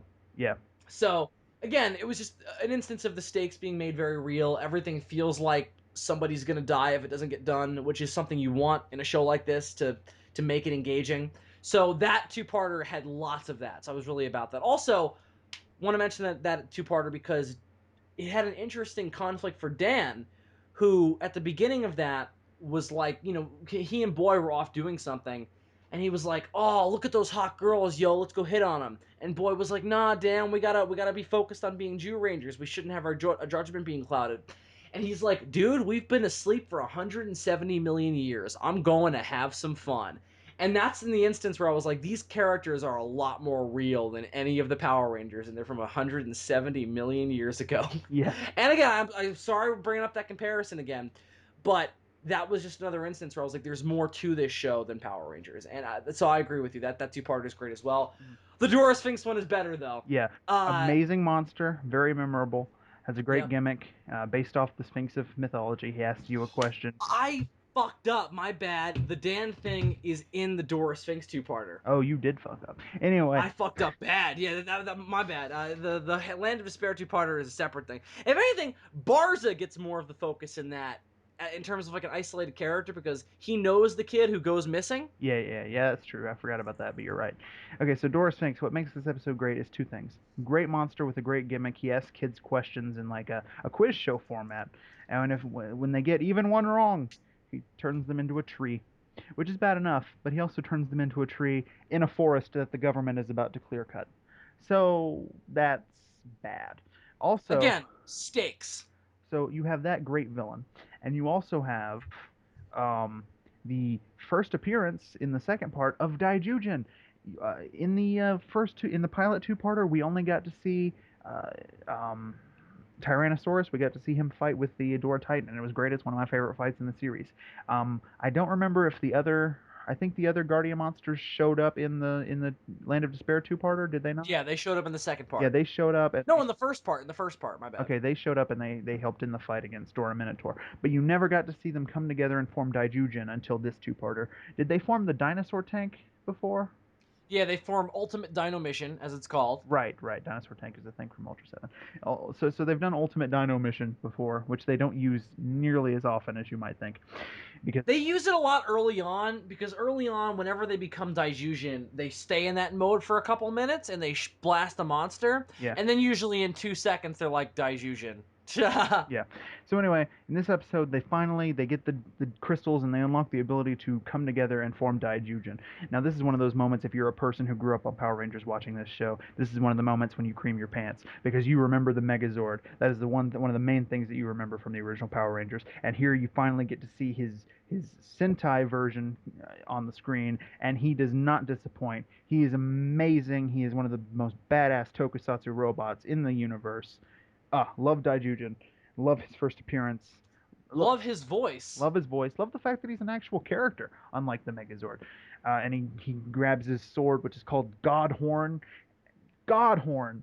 And then he does this. Good one. I hate it whenever they say it though, because they say it a lot, where it's just like good horn. It got really it grated on me after a Yeah, it's while. always weird when a Japanese person incorporates an English word into their speech because they get what they're doing, but they don't pronounce it right, and it's just to an English Well, it's right for the English well, language. Yeah. to an English speaking ear, it just makes you go, what was that? Um, Yeah, exactly. It always sounds weird. You're right. Yeah. but anyway, he grabs Godhorn and he uses it and he defeats the Sphinx, and it's amazing. It's an extravaganza. I don't know what else to say about it, Bill. It's the perfect combination of really compelling monster of the week story where the monster has a really interesting gimmick of his own and an episode that sets up some stuff for later on in the season to pick up on, and also you know also introduce a major element of the Zyuranger's arsenal with Daijujin. I just think it's kind of the best of everything, and I think that in a way, this two-parter is maybe one of the most iconic, maybe the most iconic of the entire show, in that it does encapsulate kind of everything about it. Introduction of a new story element with Daijujin. You've got Geki being left on his own to handle the monster at the end of the first part because all the other Rangers have been put in trees. You've got people's wills being tested. You've got Dan going through that arc about realizing that he has to put his responsibility on being a Zyuranger as opposed to fucking girls. So it's got a little bit of everything. I think it's I think if I had ranked these, this would be very close to the top, I, just because. I also feel like this is the first episode that really feels like it establishes the formula of the show moving forward.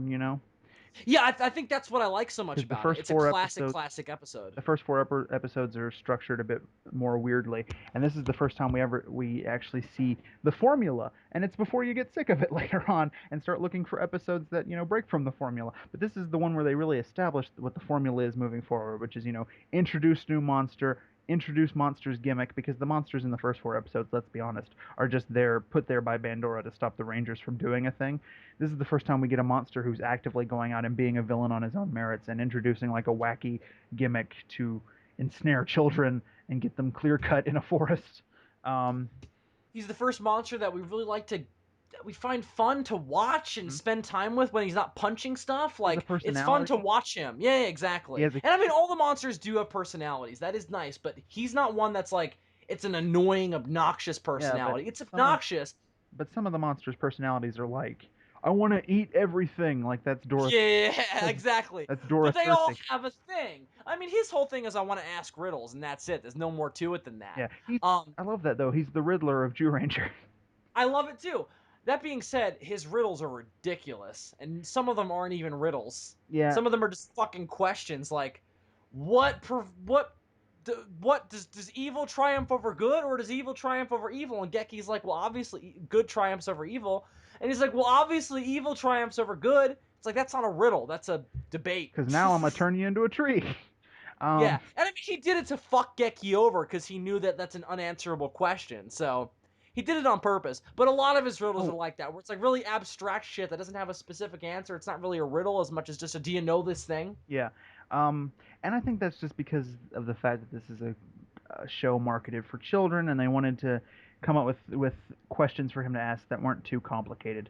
I mean, he couldn't come out like the Riddler and be like, "Riddle me this, Batman," and give us some I complex. mean, he's not trying to he's not trying to stump a world class detective who fights crime. He's Yeah. trying to stump a bunch of children. So yeah, it makes I sense. mean, look at Batman Forever. People give that movie shit. A complex series of riddles that go together to tell you the guy's name. That's not the sort of thing Dora Sphinx is about.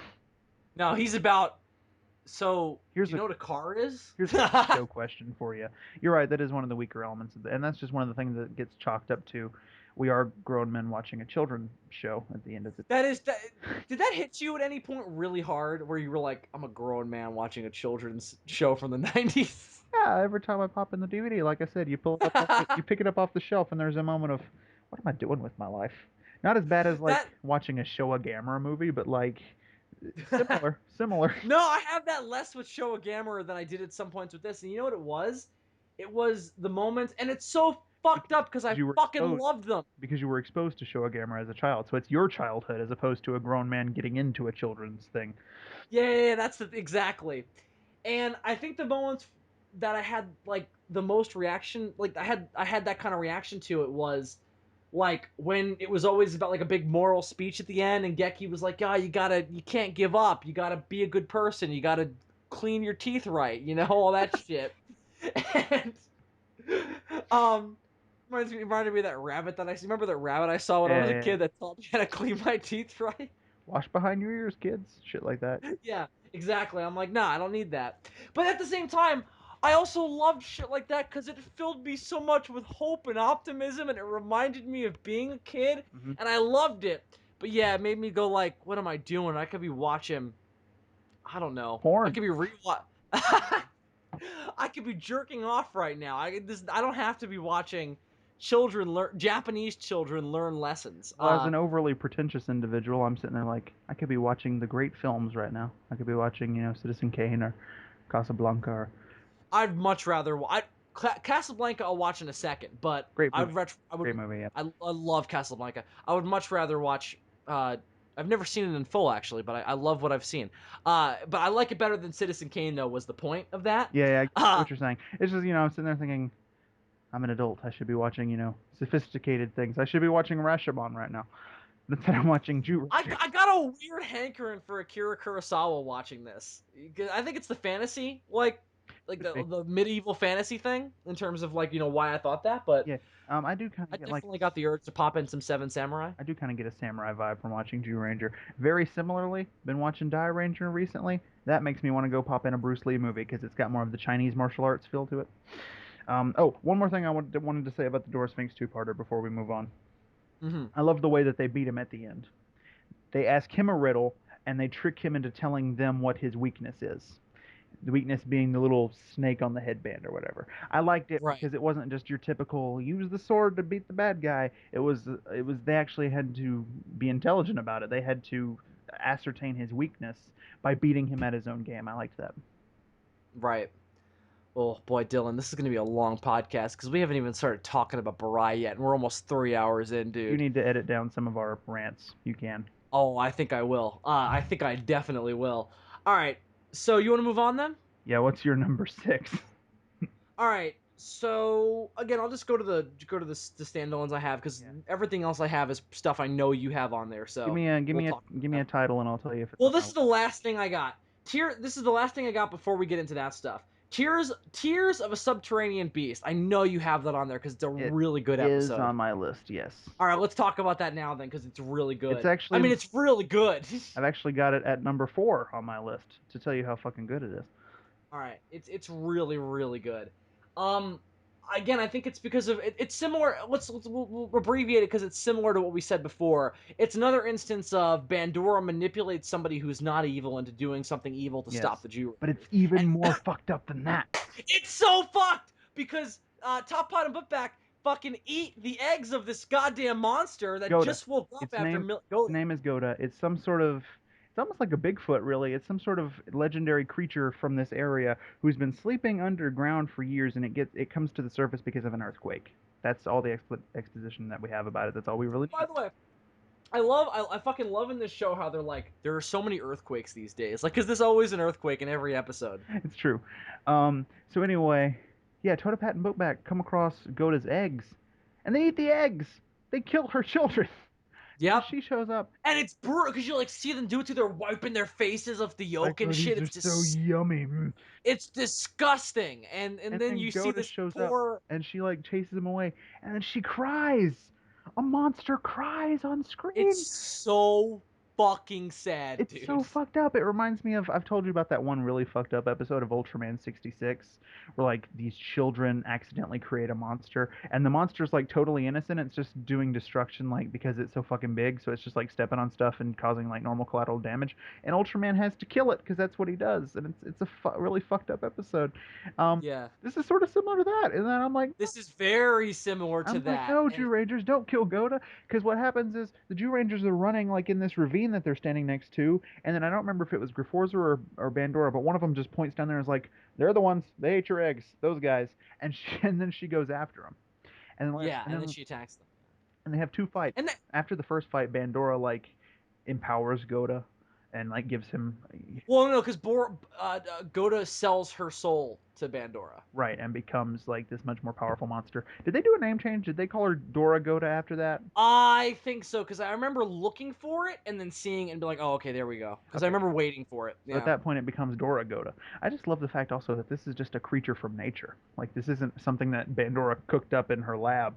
This is an actual creature from Earth that just arose from out of the ground and she enslaved for her own purposes. And I like that its behavior reflects that. It doesn't talk. It doesn't really have a personality. It's an No, animal. It it just is an acts like animal. an animal. It is an animal. It understands English somehow, but whatever. And it's Who so cares? sad because at the end, you want Goda to be redeemed, but she can't be redeemed because she literally sold her soul not to the devil, but to his right hand lady. Yeah. She literally has sold her soul to His Bandora. side hoe. Yeah, his side piece. She has sold her soul to Bandora at that point. There is no more chance for redemption for her. They have her other egg, and if they had just gotten to her before she had sold herself to Bandora, they could have been like, "Look, you have an egg that's still alive," and she could have taken it into the wilds and lived the rest of her life. But no, we get this tragic ending. There's no redemption for her. She's already sold herself to Bandora and become this a monster of evil, and they have to kill her. And it's also great in hindsight. This is something I didn't even realize until I was rewatching the episode for this video. Hmm. The other great thing about this, and we'll get to this later on in my list, I don't want to talk about it too much, but it directly parallels Bandora's origins. It does. You're right. Later on in the series, we get an explanation for why Bandora is evil, and it parallels Goda's story. That's all I'm going to say for now because that's later on my list. But it's a great little parallel. In like two ways too. Yeah, yeah. I And the it's not one that issue. long, and it's not that long before the finale either. So I think it's definitely intentional because the finale starts at episode 47, and this is episode 39. So Oh, definitely. Yeah. this is getting close to the finale that this happens. So I'm I certain that's that it was done intentionally as a parallel. And if so, the writers of the show are way better than I think anybody gives them credit for. well. What I also like about the way the show is written. I'll bring this up now is just the ongoing narrative is sprinkled throughout. It's not like formula event episode.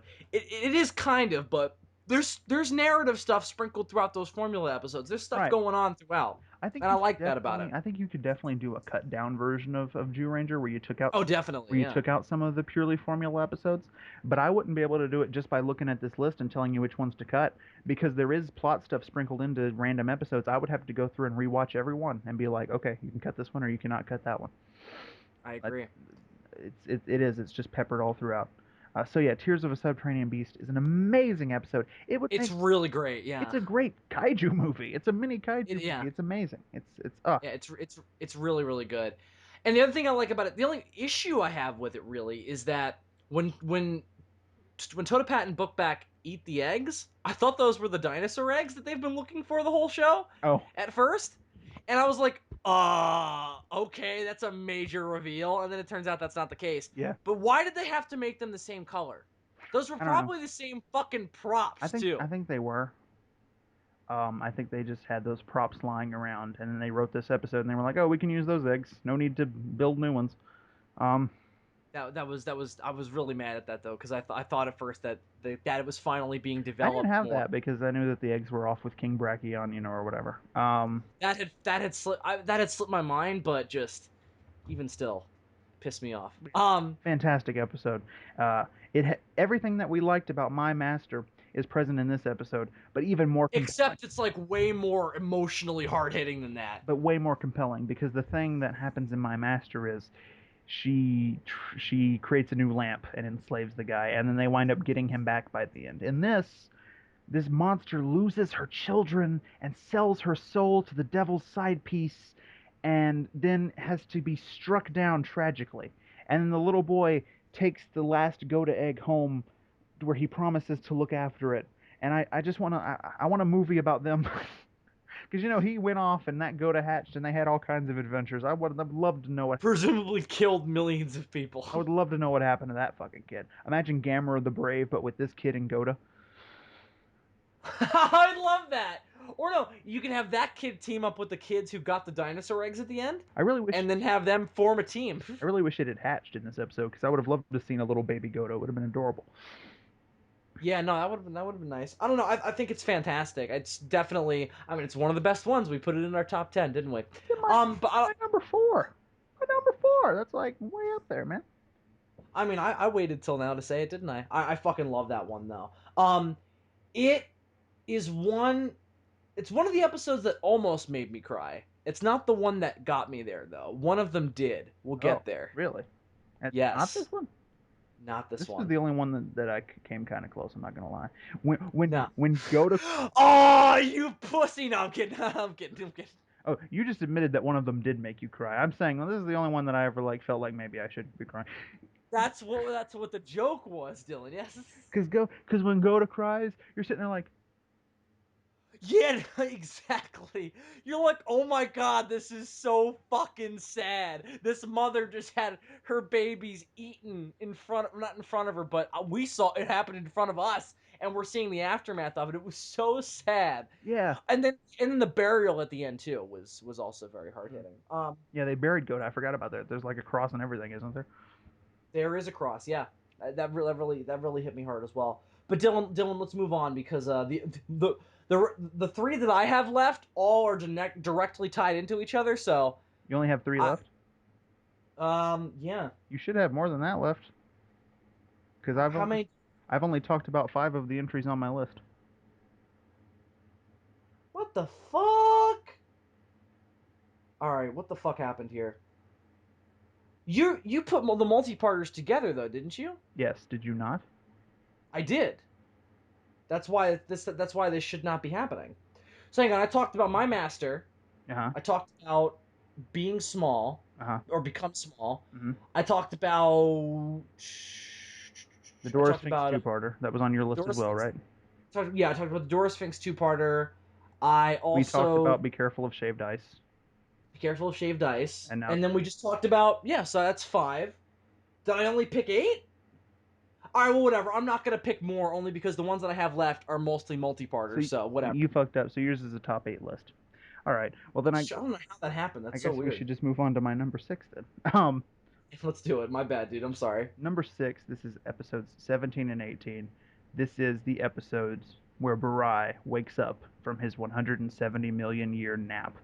Now, I'm happy you brought that up because all I have left on my list is stuff featuring Barai. So good. I'm glad that we're finally there. We're gonna go through all the big Barai moments on the rest of my list. I can tell you that right. Cool. I'm glad. That's all we're gonna do with my list too. So good. You know what? Let's start talking. Maybe we should just talk my list then from here on out because it's gonna get like weird as far as order goes. Oh yeah, no, that's fine. Let's Okay. just go through your list. Yeah, that's fine. Okay. So number 6, episode 17 and 18, Awakening of Barai is what I've sort of titled it because I didn't put the individual titles of the episodes. Oh, Dylan, that's why I put all of the original Green Ranger. Oh, when Barai was evil, I put that all as one arc.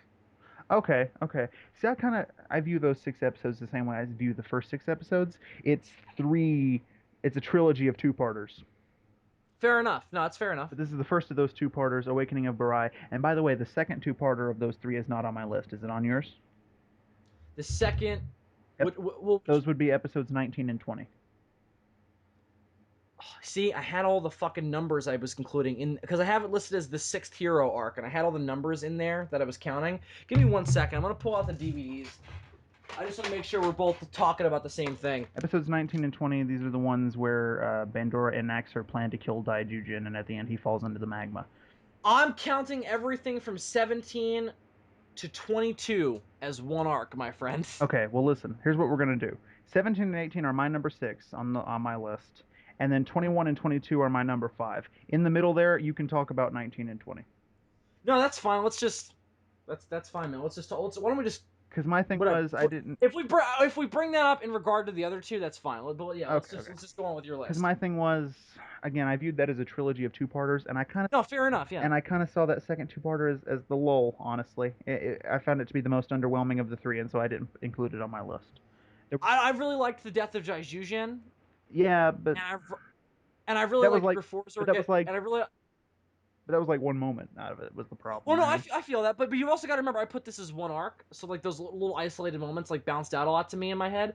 But also, I Yeah. really liked the introduction of Lammy, and I also really liked the scene where Griforzor got his voice back. Okay. So okay, 17 and 18, Barai's Awakening. I Mm-hmm. mean, I keep on bringing up Power Rangers and a person who's familiar with Power Rangers experience watching Zyuranger, but I think it's inevitable. When you're a Oh person yeah, who's definitely. when you're a person who's familiar with Power Rangers, and everyone universally's favorite part of Power Rangers was the Green Ranger saga from that show. I feel like it's inevitable to bring it up when you're talking about Barai. When you watch Zyuranger, or at least for me, this is and Barai's story is the thing that people who were familiar with the Sentai always held up to me as like why Zyuranger is better than Power Rangers. So for me, I was always looking forward, and I think anybody who's familiar with Power Rangers watching this show is looking forward to the Green Ranger showing up. Yeah. And I don't know, you can talk more about this. I think the Green Ranger saga in Zyuranger is definitely better than the one in Power Rangers, and it all starts here. So the first episode is great because we get introduced to this kid who is the grandson of Gnome. Now Gnome is a character whose first appearance isn't on my list, so that needs a little bit of explanation. That's the episode with Dora Sicily. Cersei, Dora Cersei. Cersei. It's the pig that eats everything. Y'all remember Yeah. it from Power Rangers. Yeah, it was just like, oh, yeah. Big pig with a Roman helmet, and this fairy character called Gnome showed up and helped the Jew Rangers defeat him with a golf club. Interestingly enough, Oh, Matt. Well, he fires a bunch of golf clubs at golf balls at the monster and them. Then he kidnaps them because he has the magical herb that they know that they need to kill Dora Cersei. yeah. Um. Anyway, So anyway, Gnome is a magical fairy character who was introduced as a side character earlier on. So his grandson is trying to wake up Burai, who is this mysterious warrior we've never heard of before this point, and this is the only day that he can do it. For some reason, that's never really explained. because it was exactly 170 million years to the day that he had been imprisoned, and Right. for some reason that mattered. So apparently, Burai's because clearly he was put to sleep with some spell that was different than the one used on the regular Jew Ranger. Oh yeah, He was definitely. in like some sort of mummified state when we first actually see him. So the conditions of his sleep was he had to sleep for exactly 170 million years. So this is the first time ever that this kid can wake Burai up. It has to be on this day. He steals the key to do it from his grandfather, who does not want him doing it, and his grandfather and Barza. Which this is amazing because Barza is a character that we've known and loved. Barza never does shit. Barza is a character that we've known and loved for the first 16 episodes. He's just in the background, and he's just the wise mentor figure. And all of a sudden, him and Gnome are trying to kill this kid. Dude, so wait, so let's talk about this for a second. So Gnome and Barza open up, so they're just like, oh, what are we gonna do? We don't know. Well, I know what we're gonna do. Neither of Gnome them. opens up a fucking armory It's explained filled that with none of them know attack magic. right. And we have an explanation for why Barza doesn't have any attack magic. I guess Gnome is just easygoing and never learned any. Neither of them. Oh, he's a total stoner, dude. I He's, mean, did you he, see his first episode? he's a hippie, yeah. He's got a magical herb, bruh. Neither of them have any attack magic. So instead, they go Rambo on this kid. They show up following him on a motorbike, and they've got They put on military gear. They start blowing this fucking kid away, this and kid's it's only got by sheer luck that he's not dead. they have machine guns, grenades. It's insane. It's fucking insane, and was the reason I fucking fell in love with this show, or one of them. It's like the epitome of it, just the brash insanity, and it made perfect sense in And the context too whole of like the time, story of what was going on. What they were trying to do made perfect sense yeah, because they knew Barai was going to wake up and fuck shit up. Gnome has a line where he's like, "We cannot allow Barai to be awakened, and in order to stop that from I will do anything to stop that from happening, even if it means killing my own grandchild." And that immediately raises the stakes in your mind because you're like, "Well, what's going on with this Barai guy?" That too, but it's also conflict because the Zyurangers are all about protecting kids. Yeah, So the you best know that part they're not going to be on board with this. the best part is while Gnome's got his machine gun going all like black dude from Predator, and Barza's chucking grenades, I just love the image of Barza in a military outfit. fucking pulling pins out of grenades and tossing them. The whole time, the Jew Rangers are just terrified. They're like, "What the fuck is wrong with you two?" Geki's like, please explain to me what's going on, because he just wants to understand. The others are just sort of standing back, like, and May is just like yelling, stop it, stop it. Like, they are just terrified. Oh my god! Well, then, of course, Bandora wants Barai to wake up because she knows that shit's going to go bad. So she sends, She somehow knows who he is. even though she should have not been on Earth at this point, but whatever. Um, The only reason Barai went into sleep was because the other Zyurangers did. Perhaps she had some limited ability to see into the future and knew that he would be a bad guy. I don't know. Anyway, she sends her henchmen because, as she said, this is a big chance. They use the word chance a lot, and they say it weird because they're Japanese. She sends her she sends her henchmen to stop Barza and Gnome from killing the grandson. It's the only time that Bandora saves a child. Um, Which is how fucked is that, right? So while the Jew Rangers are busy fighting with Griforzar and no, not Lammy. Lammy wasn't around at this point. So while the Jew Rangers are busy fighting with Griforzar, the kid whose name I forget, he finally gets into the cave and he wakes up Burai. That's episode 17. 18, I don't think. Yeah. 18, we finally get to see Burai in all his majesty. And may I just say that this is the most badass motherfucker in this entire show. He might even be more badass. I don't know. I love Tommy from Power Rangers so much. It's kind of hard to compare them because they're both really badass. But Burai, little bit more badass. Oh my god, dude, Barai is so much more badass than Tommy. I don't know. You know what? Jason David. You know why? You know why I'm conflicted? Because Dino Thunder. Tommy got more badass as time went on. But if you Yeah, that's compare the them, thing. if you compare Black Dino Thunder Ranger Tommy to Barai, then they're probably much more even. I agree. But when you Yeah. compare Green Ranger Tommy versus Barai, not even a comparison, dude. No, yeah, definitely not. Because Tommy was just an innocent little teenager who got swept up in some bad He shenanigans. wasn't even he Barai wasn't is a even fucking murderer. he wasn't even evil on purpose, from what I remember. Wasn't it like No, not at all. He Rita got mind using a control. spell on him? Yeah. But So you want to hear something hilarious? So Rita dropped my phone. No, Rita dropped her phone. Rita put Tommy inside of the ice hibernation from Zyuranger that we see Barai in, and that's the thing that turns him evil. Nice. She's like, awaken my evil Green Ranger, because it was Do always. we get the shot of Barai sitting up off the table and going, wow, and his eyes are glowing in the smoke? Yeah. Well, then it cuts away, but yeah, you see him sit up, and then it cuts. Yeah. All right. So yeah, that was fun. No, that episode is amazing. If for nothing else, just the fucking imagery of Barza and Gnome fucking shooting machine guns at this child and chucking grenades. Yeah, great. That's worth the entire episode, in my opinion. But it's also got the added bonus of a mystery of fucking Geki and the other Jew Rangers being at odds with Barza. That never happens again. That's And really the introduction interesting. of Barai. And then moving on into episode 18, you get to see what a fucking badass Barai is. He Yeah.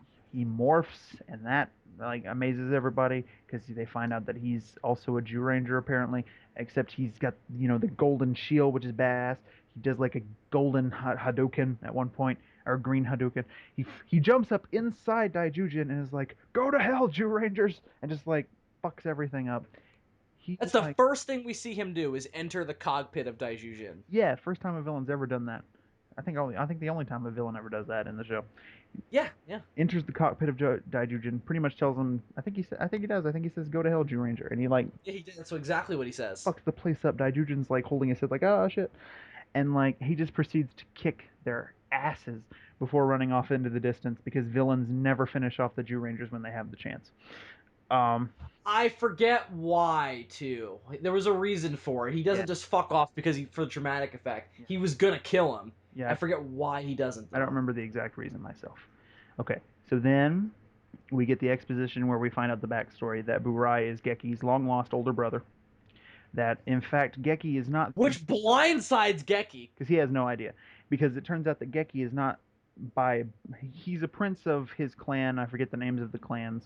Yamato clan. Yeah, he's the prince of the Yamato clan by adoption. Apparently, the king and queen were incapable of having children of their own, and so they adopted Geki from some family. I'm guessing it was like a noble family, because then later on when we see his They were the it was he was the Dark Knight, I think was his name, or the Black Knight rather. dark, And because he was just because later on when we see Geki and Burai's actual dad, it's clear that he's not some peasant. He's dressed rather. Uh, no, he's a knight or something, yeah, yeah. he's some sort of warrior. Anyway, And Barai is already dressed and ready to become the Dragon Ranger because he's already wearing green. yeah. So Burai's 8 years old at this point. They adopt Geki. Later on, Barai's dad tries to take over the kingdom. Doesn't go so well for him. He gets killed. Barai has a vendetta from that point on against the king of the Yamato tribe. But Bandora kills the king of the Yamato tribe before he can get to her. So, in a desperate need to be angry at somebody, he directs his anger towards his younger brother Geki. Which he knows he's his younger brother. Right. He's very aware. Barai is aware of it because we even see him as an 8 year old kid when they're handing Geki over to the king and queen, and he's like, Geki, he doesn't want. Yeah, it's so that's I like that we get some sympathy for him in that moment. Yeah. I would have liked to. You Now know what the I would weird have thing liked? is, here's something that's weird. It's stated in that the reason they adopted Geki is that the king and queen weren't able to have kids of their own. But Yeah. in the pilot, I think it was the pilot, earlier on in the show, Geki mentions that when Bandora first appeared, He had a sister he had like a 10-year-old sister. So I don't know if who died. Yeah. I don't know if they adopted another kid or if they managed to have one after all that time. I never really. It was weird though because that was also Goshi's backstory, and I was wondering in that moment, did they get mixed up with whose backstory was whose? Because later on, there's an Maybe. episode all about Goshi, and we actually see a flashback of him fighting with his sister, and she dies. I don't know how much of the show was planned out from the beginning. To be fair, it might be that the writers came up with the Barai stuff and then gave the little sister to Goshi instead. Um, Yeah, maybe I don't know.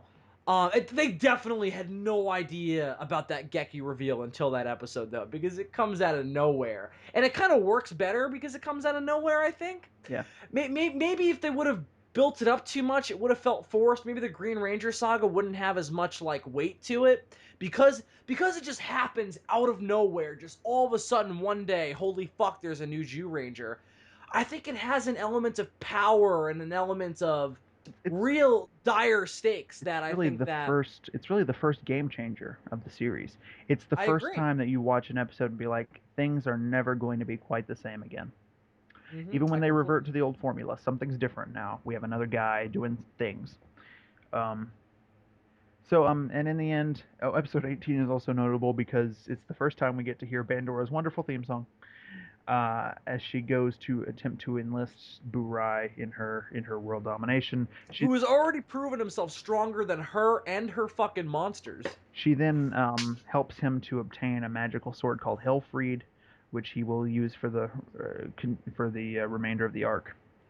Um, and Which is like a dark sword or whatever. yeah, and doesn't he have a fight with Geki in episode 18? And He does, yes. He fights. Well, it's not really a fight because Geki doesn't fight back. Geki goes off to try and find Barai. Geki abandons the team, and Goshi's all like, he's fucking losing it. And he goes off to try and find Barai because he wants to talk things out. I think, like a normal person. And Barai isn't having any of it. He's all like, fuck you, I ain't yeah, fucking dealing with this. We're not brothers, we're fucking enemies. we have that And he's great like, moment where fight me, Jew Ranger, fight me, Jew Ranger. we get that great moment where he actually cuts Geki with Hellfried. We see him like it's like Geki catches it up against his chest, and then there's like a slow motion moment where Barai pulls the sword down and like it and like it sparks like in Power Rangers, but it's like he you see him like physically like hurting Geki right before the rest of the Rangers come to assist. Right. Anyway, And I don't know what else I could really say about the episode. It's about these episodes. It's just the game changer, man. no, Episodes I agree. Episode Yeah, 17 has all that great shit with seeing them try to kill a kid. And then once Baraya appears, it's all about the game changer. I Now, agree. like I said, 19 and 20 are not on my list. Is there anything you wanted to bring up about those? No, I pretty much said the only things I wanted to bring up about them. I love Lammy. I know that she has a dumb name, but I love her, and I Right, love Griforzer getting his voice back. we introduced Lammy, I think, in episode 19, and Griforcer does something. He gets his voice back. Yeah, well, he does something to earn that. I mean, he does something right that Bandora told him to do, and as a reward, she gives him her voice back. That's the thing I like about Bandora. She's a good boss. She's a great boss. Also, she's She gives her minions like promotions and shit. They get to have dance parties at the Bandora Palace. Like, she's an evil cunt, but I would totally work for her because she's the ones who she treats the worst are Totopat and Bookback, definitely. yeah. Because they're fucking idiots and don't do anything. I mean, they don't do a thing like the entire show, Yeah. except for a couple episodes where they're trying to get, attention. But even then, And in fact, but they are completely incompetent. It's a testament to how good a boss she is that she even keeps them around. I know, definitely. I should just kill them. And then of course you have, Pleplicon, who is amazing. I wish he had more screen time. He's barely in the show. I know it's because he only has one thing that he does. And so he only pops up when they need to show him doing that one thing. And in a lot of episodes, there's too much plot going on to show him doing the one thing. So they just have the Right. monster pop up out of seemingly nowhere. And it was interesting too because Bandora always seemed weirdly like not subservient to him, but always weirdly like, "Oh, Pleplicon, oh, will you make me a new monster today?" It's not like Pleplicon, make me a new I monster think now. No, it's like I need this guy to do this for me because I can't do it myself. I think she respects him for his talents. I think so too. Yeah. And she's a great employer. Like there are worse jobs in the world than working for Bandora. If somebody was like, "Hey, you want to work for Bandora?" I'd be like, "You know what? I'm sure she's got All benefits. right. She's got benefits. You can get Yeah, but promoted, Dylan, you also are not terribly against the idea of torturing children, so you know. and you get like armor and a sword and shit. Like, I mean, come on." I love the look on his face when I said that. By the way, I just looked at him. He looked up like almost as if into his own head to go, "All right, brain, don't be honest right now," and then was quiet, real quiet. An army of golem soldiers who are subservient to you as a Bandora henchman. I mean, it's a great gig. Sure, Dylan. Not so great at the end when they get shot off into space. But No, but they were having a good time in that fucking apartment slash bottle. they are. They are. Fucking, Daijujin gave him some nice digs. He was real nice about that. he did indeed. He was not a total dick like he is most of the time. Yeah, and I mean, Uh, they didn't know they were gonna get shot off into space. Hindsight better than foresight or whatever. We're rambling now. So, yeah. Why don't we move on? so number 5 on my list is